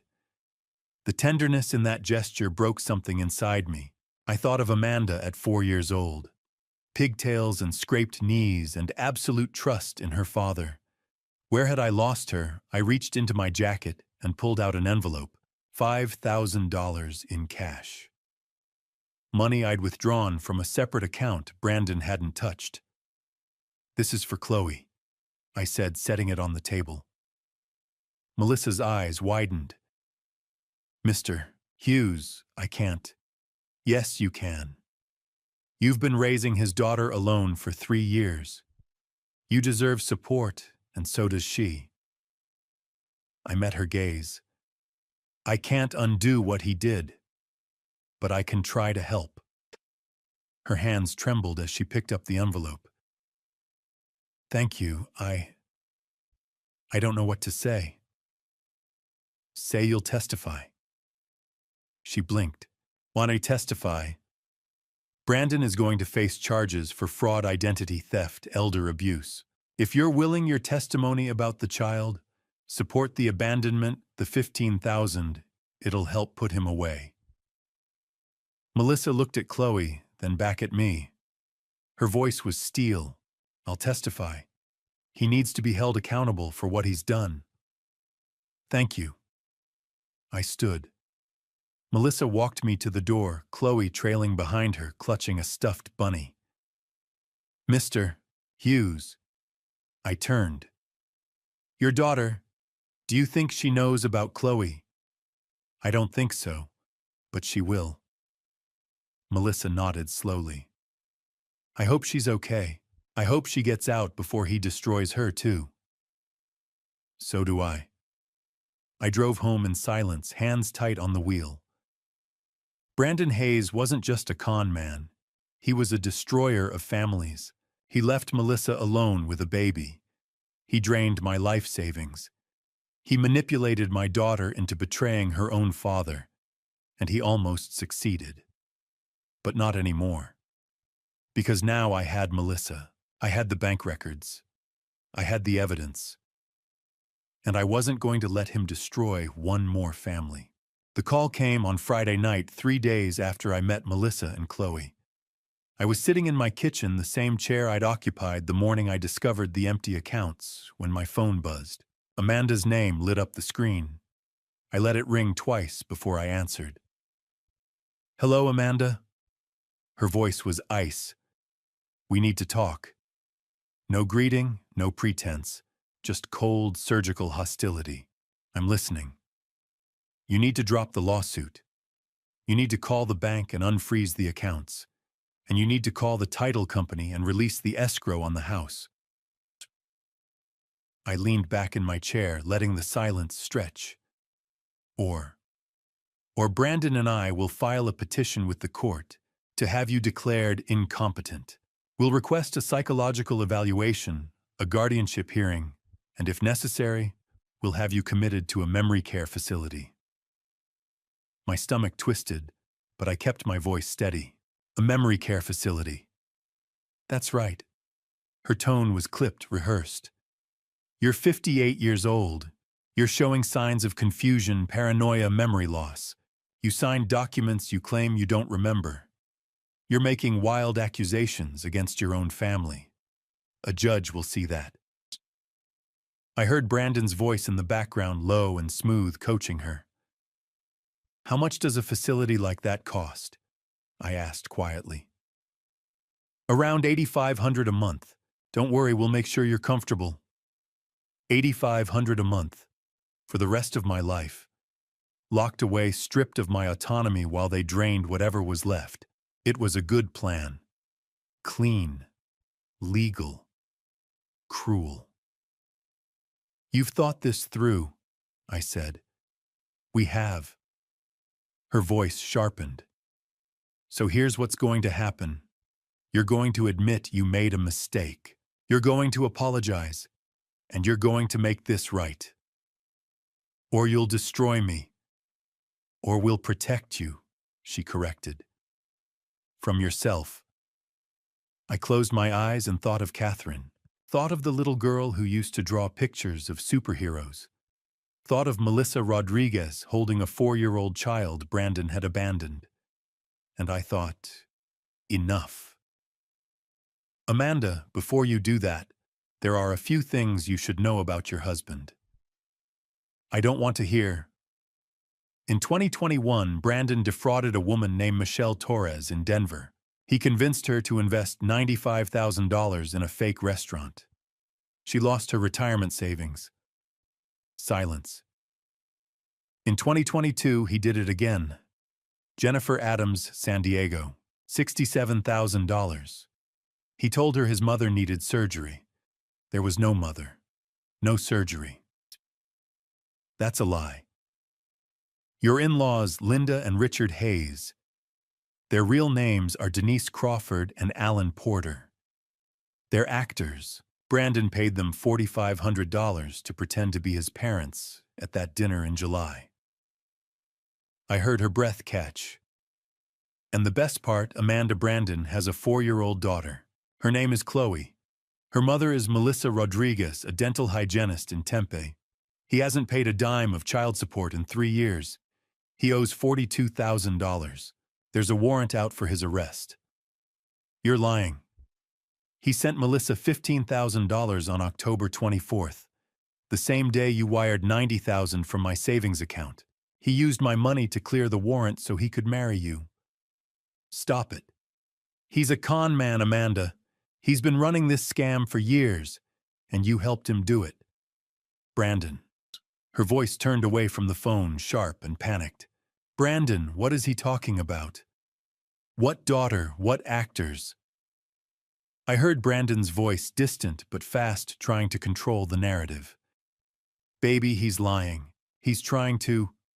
Who the hell is Melissa Rodriguez? Amanda, listen to me. Who is Denise Crawford? The line exploded into shouting. Amanda's voice, shrill and furious. Brandon's voice louder, defensive, scrambling. I heard something crash, a glass, maybe a plate, and then the call cut off. I set the phone down on the table and stared at it. 30 seconds later, it rang again. Unknown number. I answered. Hello, Mr. Hughes. A woman's voice. Older. Shaky. This is Denise Crawford. I sat up straight. Ms. Crawford, I need to talk to you. About Brandon. I'm listening. She took a breath. It sounded like she'd been crying. I didn't know. When he hired me, I didn't know what he was doing. He said it was a prank. A surprise for his girlfriend. He said her real parents had passed away, and he wanted to give her a family experience before he proposed. And you believed him. I'm an actress, Mr. Hughes. I take gigs where I can get them. $2,500 for one dinner, it seemed harmless. Her voice cracked. But then I saw the news. I saw your name. I saw the lawsuit. And I realized I helped him steal from you. You did. I'm so sorry. She was crying now. I have a father. He's 73. If someone did this to him, I'd... She stopped. I want to make this right. I'll testify. I'll give you everything, the contract, the text messages, the Venmo receipts. Whatever you need. I exhaled slowly. Thank you, Ms. Crawford. I'm sorry, she whispered again. I'm so sorry. The line went dead. I sat there in the dark, phone in hand, the weight of the last 2 weeks pressing down on my chest like a stone. A knock at the door. I didn't move. Another knock. Warren, it's Frank. Open up. I let him in. Frank Donovan took one look at me and steered me back to the kitchen table.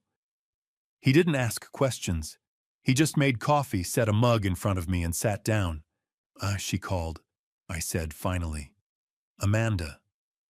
She threatened to have me declared incompetent, put me in a memory care facility. $8,500 a month. Frank's jaw tightened. Jesus. Then I told her about Chloe, about Melissa, about the fake parents. I looked at him. She didn't know Frank. She had no idea. And now she does.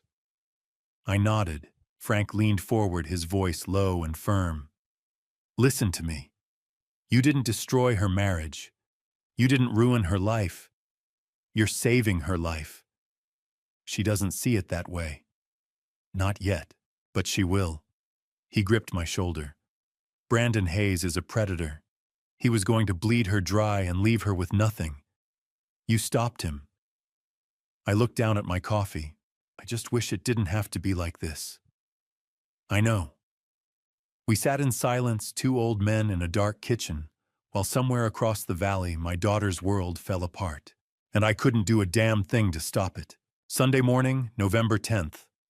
James Maxwell's office was quiet.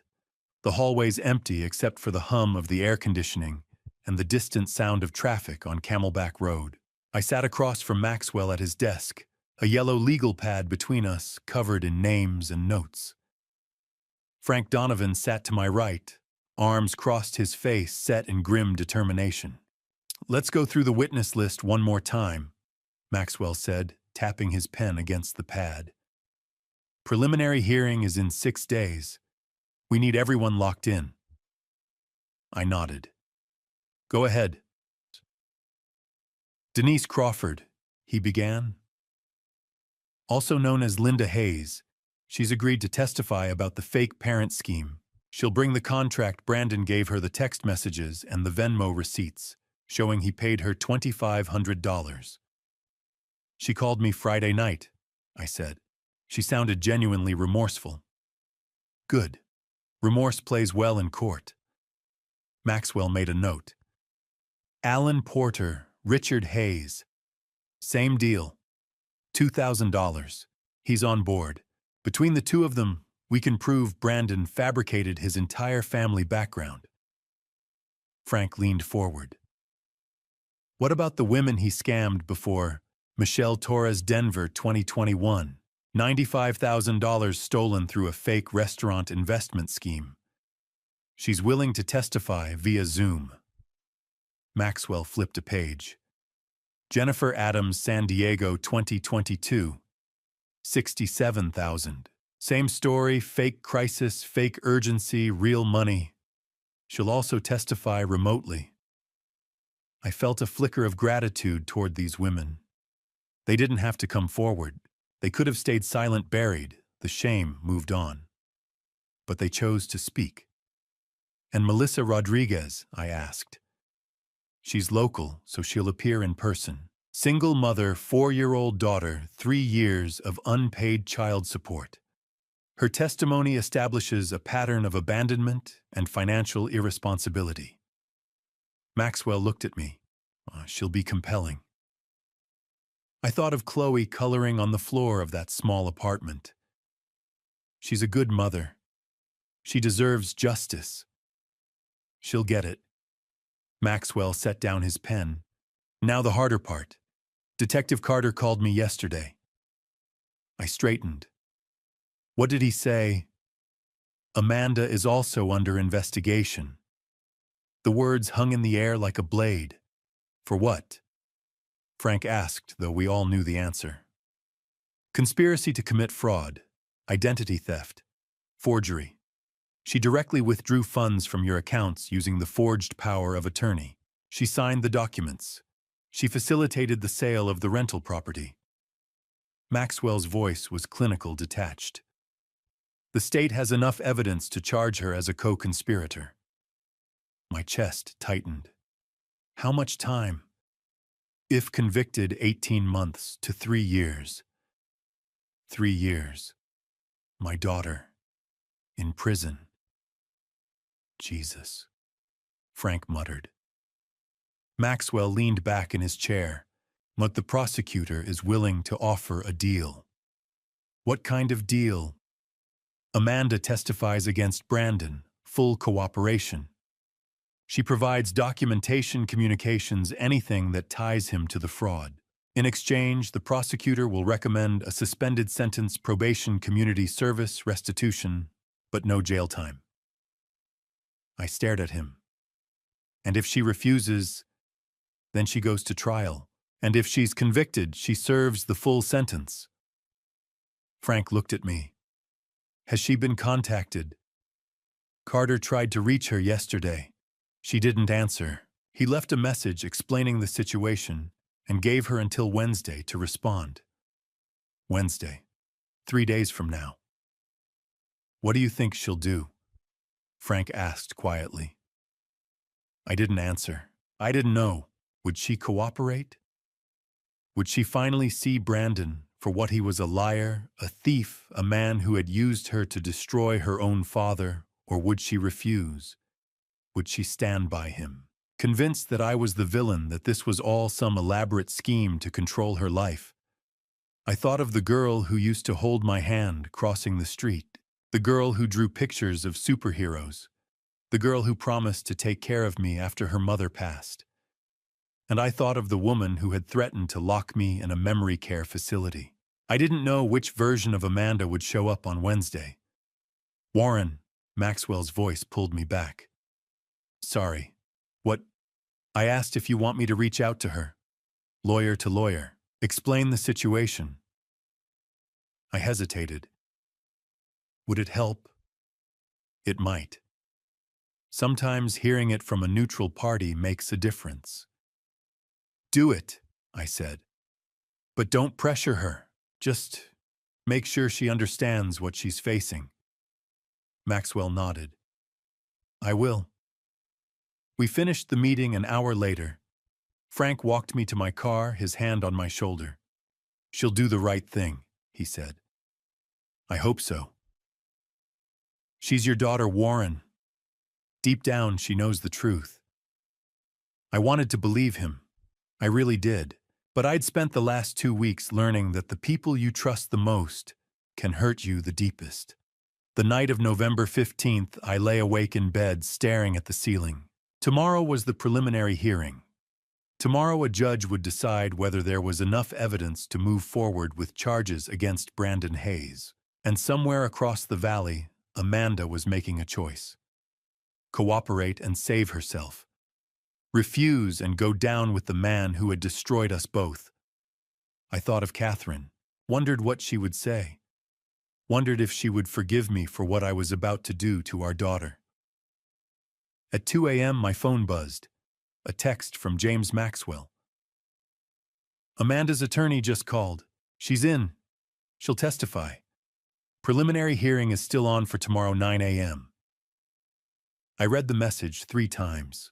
Then I set the phone down, closed my eyes, and let out a breath I didn't know I'd been holding. She chose the truth. She chose to survive. And maybe, just maybe, she chose me. The Maricopa County Superior Court sat like a concrete fortress in downtown Phoenix, its glass and steel facade glinting in the early morning sun. I arrived at 8 o'clock, my tie knotted too tight, my hands clammy despite the dry November air. Frank met me at the entrance. He didn't say anything, just clapped me on the shoulder and walked beside me through security, through the lobby, up the elevator to the 3rd floor. James Maxwell was waiting outside courtroom 3C, briefcase in hand, his expression calm and professional. Ready? He asked. I nodded, though I wasn't sure I was. Brandon's already inside. He was transferred from the 4th Avenue jail this morning. And Amanda? Maxwell's face tightened.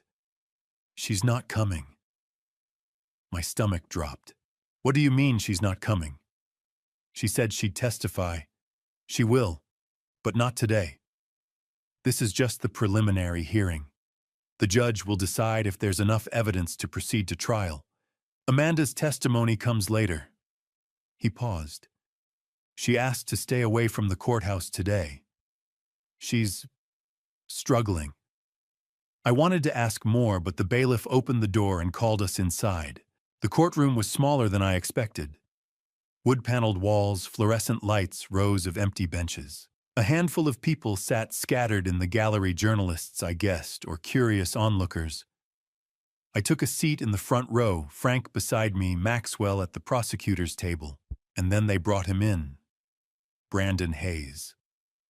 He wore an orange jumpsuit, his hands cuffed in front of him, his hair disheveled, his face pale and unshaven. Gone was the polished confidence, the expensive suit, the Tag Heuer watch. He looked smaller now, diminished. But when his eyes found mine, they burned with rage. He stared at me across the courtroom, his jaw clenched, his expression promising violence. I held his gaze and didn't look away. You did this to yourself, I thought. Not me. The bailiff announced the judge, Honorable Margaret Finch, a woman in her 60s with steel-gray hair and a no-nonsense demeanor. She took her seat, opened a file, and looked at Brandon without a trace of sympathy. Mr. Hayes, you are charged with 8 counts. Please remain standing. Brandon stood, his public defender, a tired-looking man in an ill-fitting suit, beside him. The prosecutor, a sharp woman named Lisa Ortega, rose from her table. Your Honor, the state charges the defendant with the following: Count 1, elder financial abuse, Arizona Revised Statutes, Section 46-456. The defendant, through fraudulent means, obtained $225,100 from the victim, Warren Hughes, age 58. Count 2, forgery, ARS 13-2002. The defendant facilitated the creation of forged power of attorney documents bearing a falsified notary seal. Count 3, fraudulent schemes and artifices, ARS 13-2310. The defendant engaged in a pattern of deception to unlawfully obtain money and property. Count 4, theft, ARS 13-1802. The defendant unlawfully took control of the victim's financial assets. Count 5, identity theft, ARS 13-2008. The defendant used falsified documents to impersonate authorized authority over the victim's accounts. Count 6, child support evasion, ARS 25-681. The defendant owes $42,000 in unpaid child support and has evaded legal obligations for 3 years. Counts 7 and 8. Additional conspiracy and fraud charges related to prior victims in Colorado and California. Judge Finch looked at Brandon. How do you plead? Brandon's lawyer cleared his throat. Not guilty, Your Honor. Noted. Ms. Ortega, call your first witness.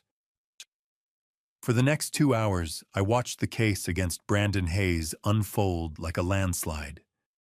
Denise Crawford took the stand first. She was nervous, her voice shaking, but she told the truth. She described the contract, the $2,500, the text messages, where Brandon had coached her on what to say at the dinner. She presented the Venmo receipts, the fake script he'd given her. Brandon's face went red. Alan Porter followed. Same story. $2,000. A paid performance. He handed over his contract and his phone records. Brandon whispered furiously to his lawyer. Melissa Rodriguez was next.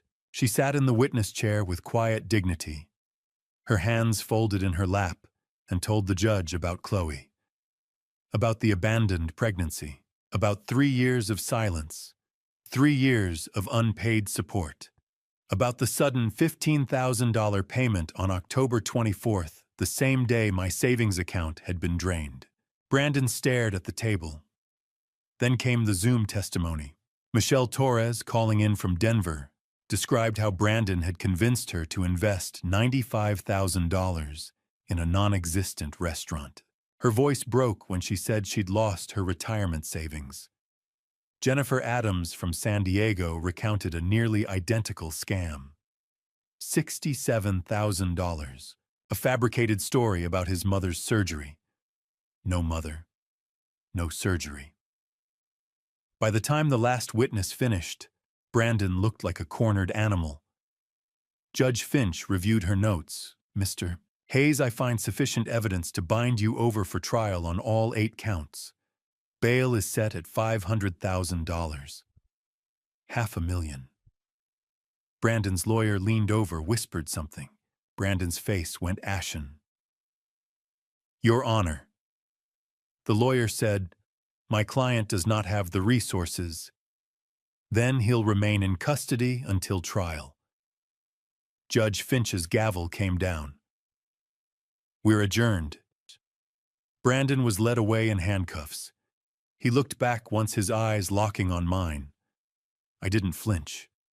Outside the courthouse, the desert sun beat down on the pavement, shimmering in waves of heat. I loosened my tie and took a breath. Detective Daniel Carter approached, his badge clipped to his belt. Mr. Hughes, a word. Frank and Maxwell stepped aside. Carter lowered his voice. We'll be issuing a warrant for your daughter within 48 hours. Conspiracy, fraud, forgery. She'll need to turn herself in. My chest tightened. She agreed to cooperate. I know, and that'll help her. But she still committed crimes. The law doesn't care if she was manipulated. Carter's expression softened. I'm sorry. I know this isn't easy. Will she go to jail? Depends on the judge. If she cooperates fully, testifies, shows remorse, probably probation. But she'll have a record. I nodded slowly. Thank you, Detective. He walked away. I stood there on the courthouse steps, the noise of the city buzzing around me, cars, voices, the distant wail of a siren. My phone buzzed. A text. Unknown number. I opened it. Dad, I need to talk. Amanda. I stared at the screen. 4 words. After 2 weeks of silence. After threats lies theft. Dad. I need to talk. Frank stepped beside me. What is it? I showed him the message. He exhaled slowly. What are you going to do? I looked up at the courthouse, then back at the phone. I don't know, I said quietly. But I knew I couldn't ignore her. Not yet. If you're invested in Warren's journey, comment waiting so I can feel your support. Before we continue, the upcoming part has creative elements woven in for impact. If that's not your style, you're welcome to close the video now. Totally understandable. The cafe in Old Town Scottsdale was quiet at 4 in the afternoon. I sat near the back, black coffee untouched, waiting. Amanda walked in 7 minutes late. I almost didn't recognize her. No makeup, hair in a messy ponytail, oversized gray sweater jeans. Her eyes were red and swollen, her face pale. She looked like she hadn't slept in days. She sat down across from me without a word. Hi, Dad. Her voice was barely audible. Hi, sweetheart. Silence stretched between us.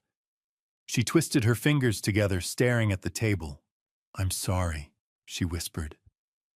I'm so sorry, Dad. For everything. For the money. For the house. For what I said about Mom. About the nursing home. I didn't mean it. I was just...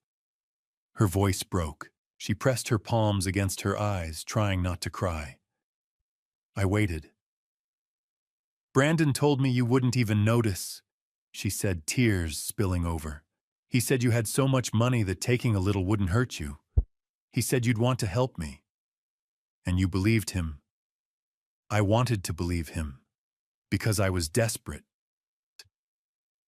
She looked up at me, her face wet. I'm $28,000 in debt, Dad. Credit cards. I was about to be evicted. I didn't know what to do. $28,000. Why didn't you come to me? I asked quietly. Why didn't you just ask? She shook her head. Because I was ashamed. Because I didn't want you to think I was a failure. Her voice dropped. And because after Mom died, you disappeared. Not physically, but emotionally. You were there, but you weren't there. I tried to talk to you, but you didn't want me. You wanted her. The words hit like a punch. I felt like I lost both my parents that day, she whispered. And I've been trying to get you back ever since. I stared at her, my throat tight. She was right. After Catherine's accident, I'd fallen into grief so deep I couldn't see daylight. I'd stopped answering calls, stopped living. I'd abandoned my daughter when she needed me most. Amanda, I said, my voice rough. I'm sorry.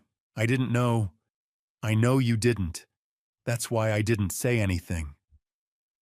She wiped her eyes. Brandon knew. He knew I was angry. He knew I felt abandoned. And he used it. He told me you owed me. That taking the money wasn't stealing it, was taking what was already mine. And now I know he lied about everything. The investments, the properties, his parents, his whole life. Her face twisted with shame. I helped him steal from my own father, and I can't take it back.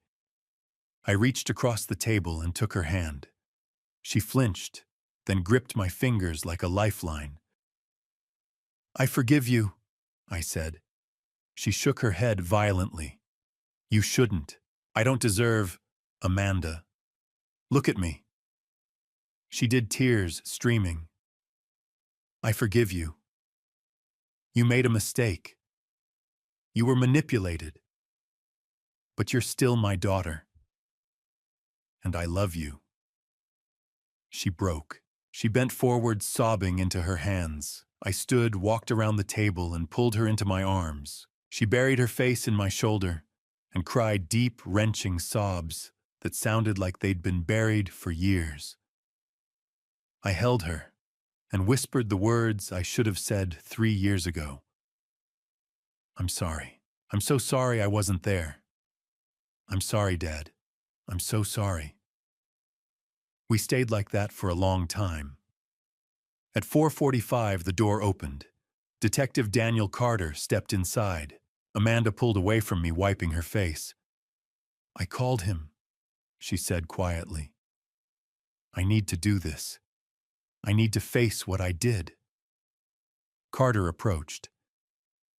Miss Hughes, are you ready? She stood, her legs shaky. Yes. He didn't cuff her small mercy, but he placed a hand on her elbow and guided her toward the door. Amanda stopped and turned back. Do you really forgive me? I looked at my daughter, broken, ashamed, desperate for grace.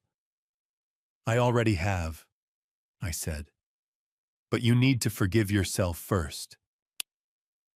She smiled just a little and nodded. Then Detective Carter led her out into the Scottsdale sunlight.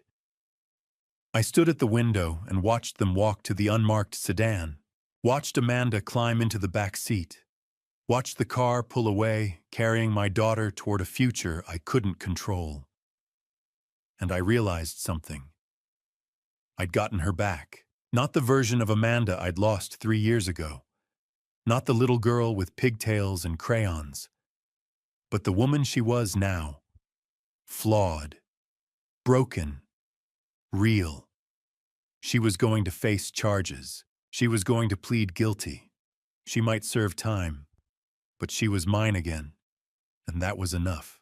The Maricopa County Superior Court was cold on the morning of January 15th. I sat in the front row, alone, my hands folded in my lap, watching as the bailiff called the room to order. All rise, the Honorable Margaret Finch presiding. The courtroom stood. Judge Finch entered, her gray hair pinned back, her expression unreadable.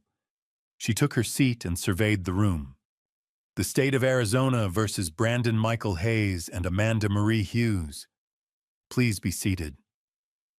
I sat. Brandon was led in first, wearing the same orange jumpsuit from the preliminary hearing, his hands cuffed in front of him.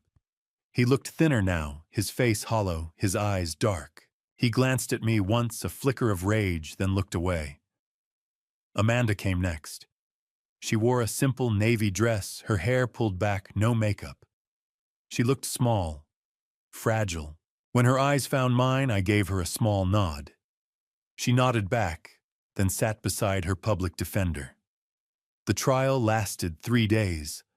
On the first day, the prosecutor presented the timeline, the forged power of attorney, the unauthorized withdrawals, the fake boutique, the sale of the rental property. Every transaction, every lie, every manipulation laid out in cold, clinical detail. Michelle Torres testified via Zoom from Denver. She spoke calmly, but her voice shook when she described losing $95,000 to Brandon's fake restaurant scheme. Jennifer Adams followed. San Diego, $67,000. A fabricated story about a dying mother. She cried on the screen. On the second day, Denise Crawford and Alan Porter took the stand. They each described the fake parent scheme, the contracts, the script Brandon had given them. Denise apologized to me directly from the witness chair. "I'm so sorry, Mr. Hughes. I didn't know." Melissa Rodriguez testified in person. She held herself together until the prosecutor asked about Chloe. Then her voice broke. "He left when she was 6 months old. I haven't heard from him in 3 years, until he sent $15,000 in October. Money he stole from Mr. Hughes." Brandon stared at the table, jaw clenched. On the third day, I took the stand. The prosecutor asked me to describe the fraud. I did step by step. The missing money, the forged documents, the hospital visit where Amanda had tricked me into signing the power of attorney while I was weak and feverish. "Mr. Hughes," the prosecutor said, "your daughter participated in this fraud. She withdrew funds. She facilitated the sale of your property. How do you feel about that?" I looked at Amanda. She was staring at her hands, tears streaming down her face. "My daughter stole my money," I said quietly. "But Brandon Hayes stole her soul." The courtroom was silent. He manipulated her. He exploited her grief, her loneliness, her desperation. She made a terrible mistake. But he's the one who made her believe it was justified. The prosecutor nodded. "Thank you, Mr. Hughes." Then it was Amanda's turn. She walked to the stand, slowly, her hands trembling. The prosecutor asked her to recount the fraud. She did, her voice shaking, stopping every few sentences to wipe her eyes. "I lied to my father. I forged his signature on documents. I took his money. I helped Brandon sell his house." She looked at me, her face wet. "I'm so sorry, Dad. I'm so sorry." Brandon's lawyer stood. "Ms. Hughes, you're testifying against Mr. Hayes to save yourself, aren't you?" "No," Amanda said. "I'm testifying because what we did was wrong, and I need to take responsibility." "You expect this court to believe—" "Objection," the prosecutor said, badgering the witness.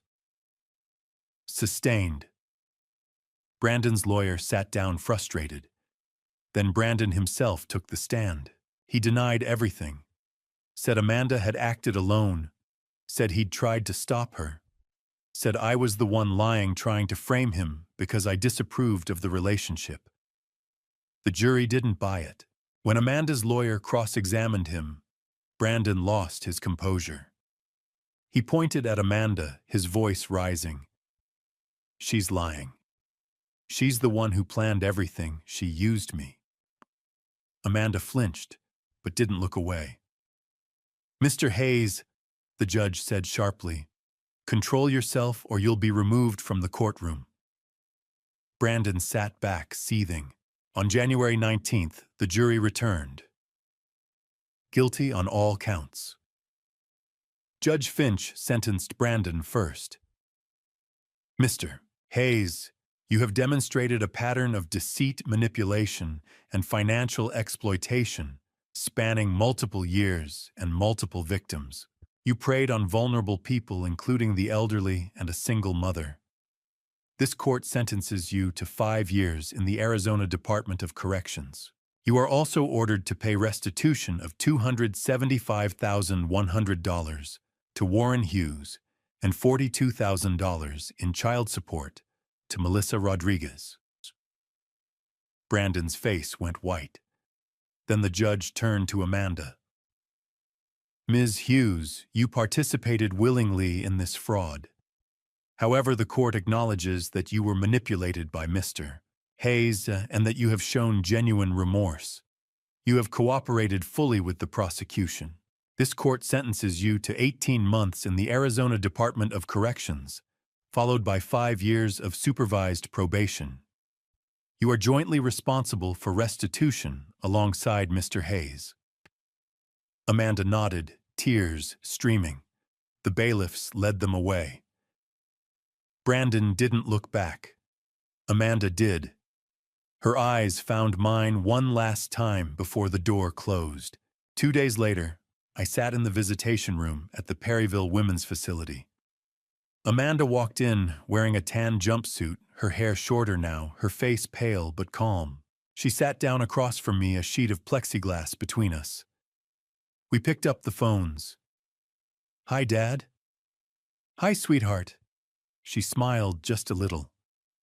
18 months. I know.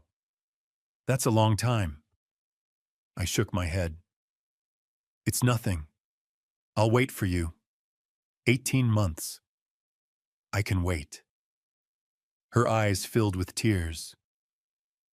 You really mean that? I do. She pressed her hand against the glass. I pressed mine against hers.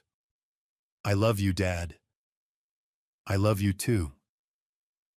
We sat like that for a long time, 2 hands separated by plexiglass holding on. The letter arrived in March 2025, 2 months after the trial. Plain white envelope, Perryville return address, Amanda's handwriting. I opened it at the kitchen table. Dear Dad, I don't know how to start this. I've written it a dozen times. My therapist says I need to stop running from the hard things. I'm sorry. For stealing from you. For lying. For what I said about Mom.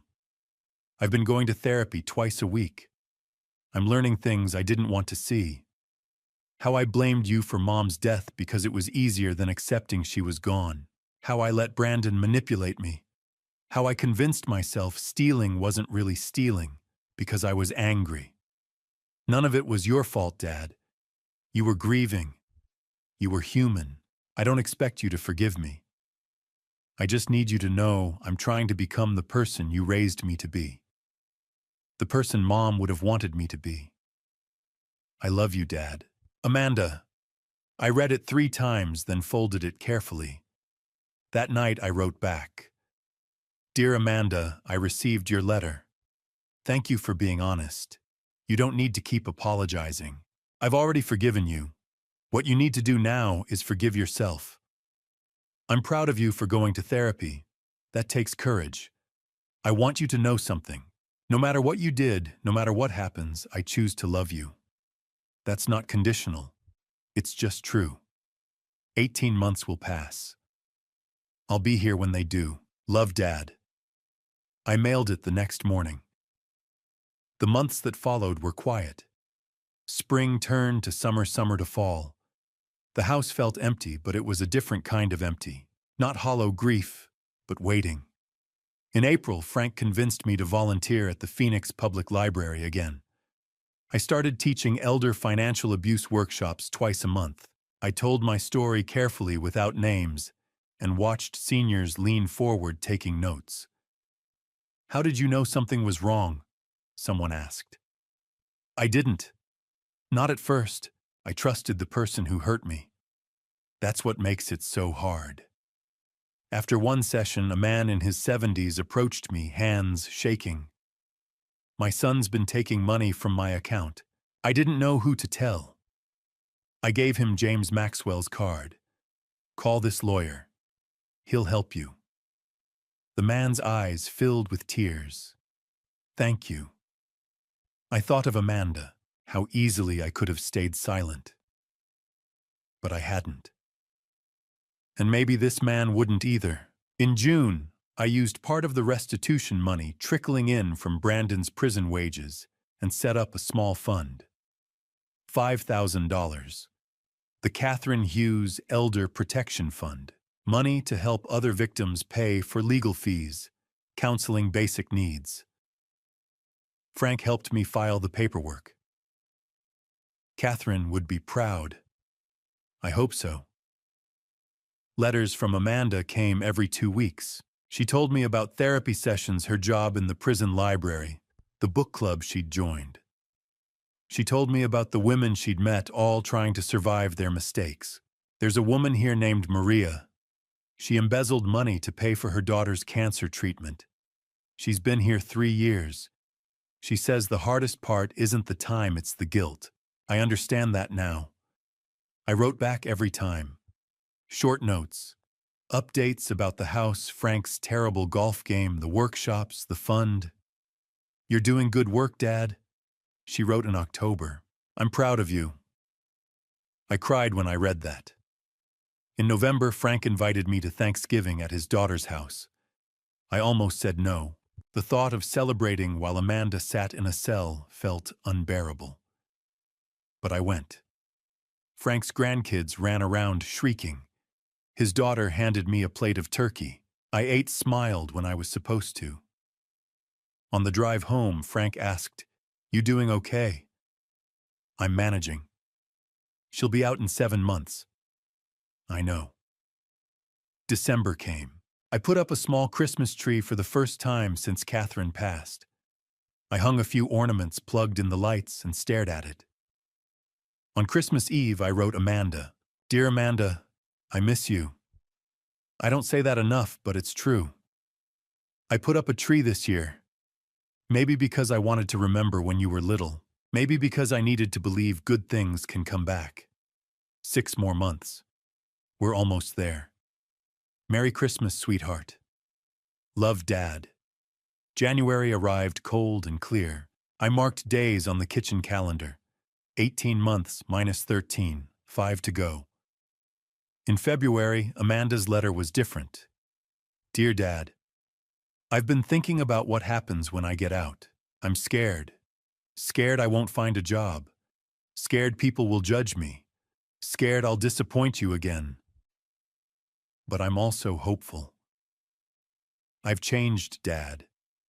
I understand now what I did, not just to you, but to myself. I let anger and fear make my decisions. I won't do that again.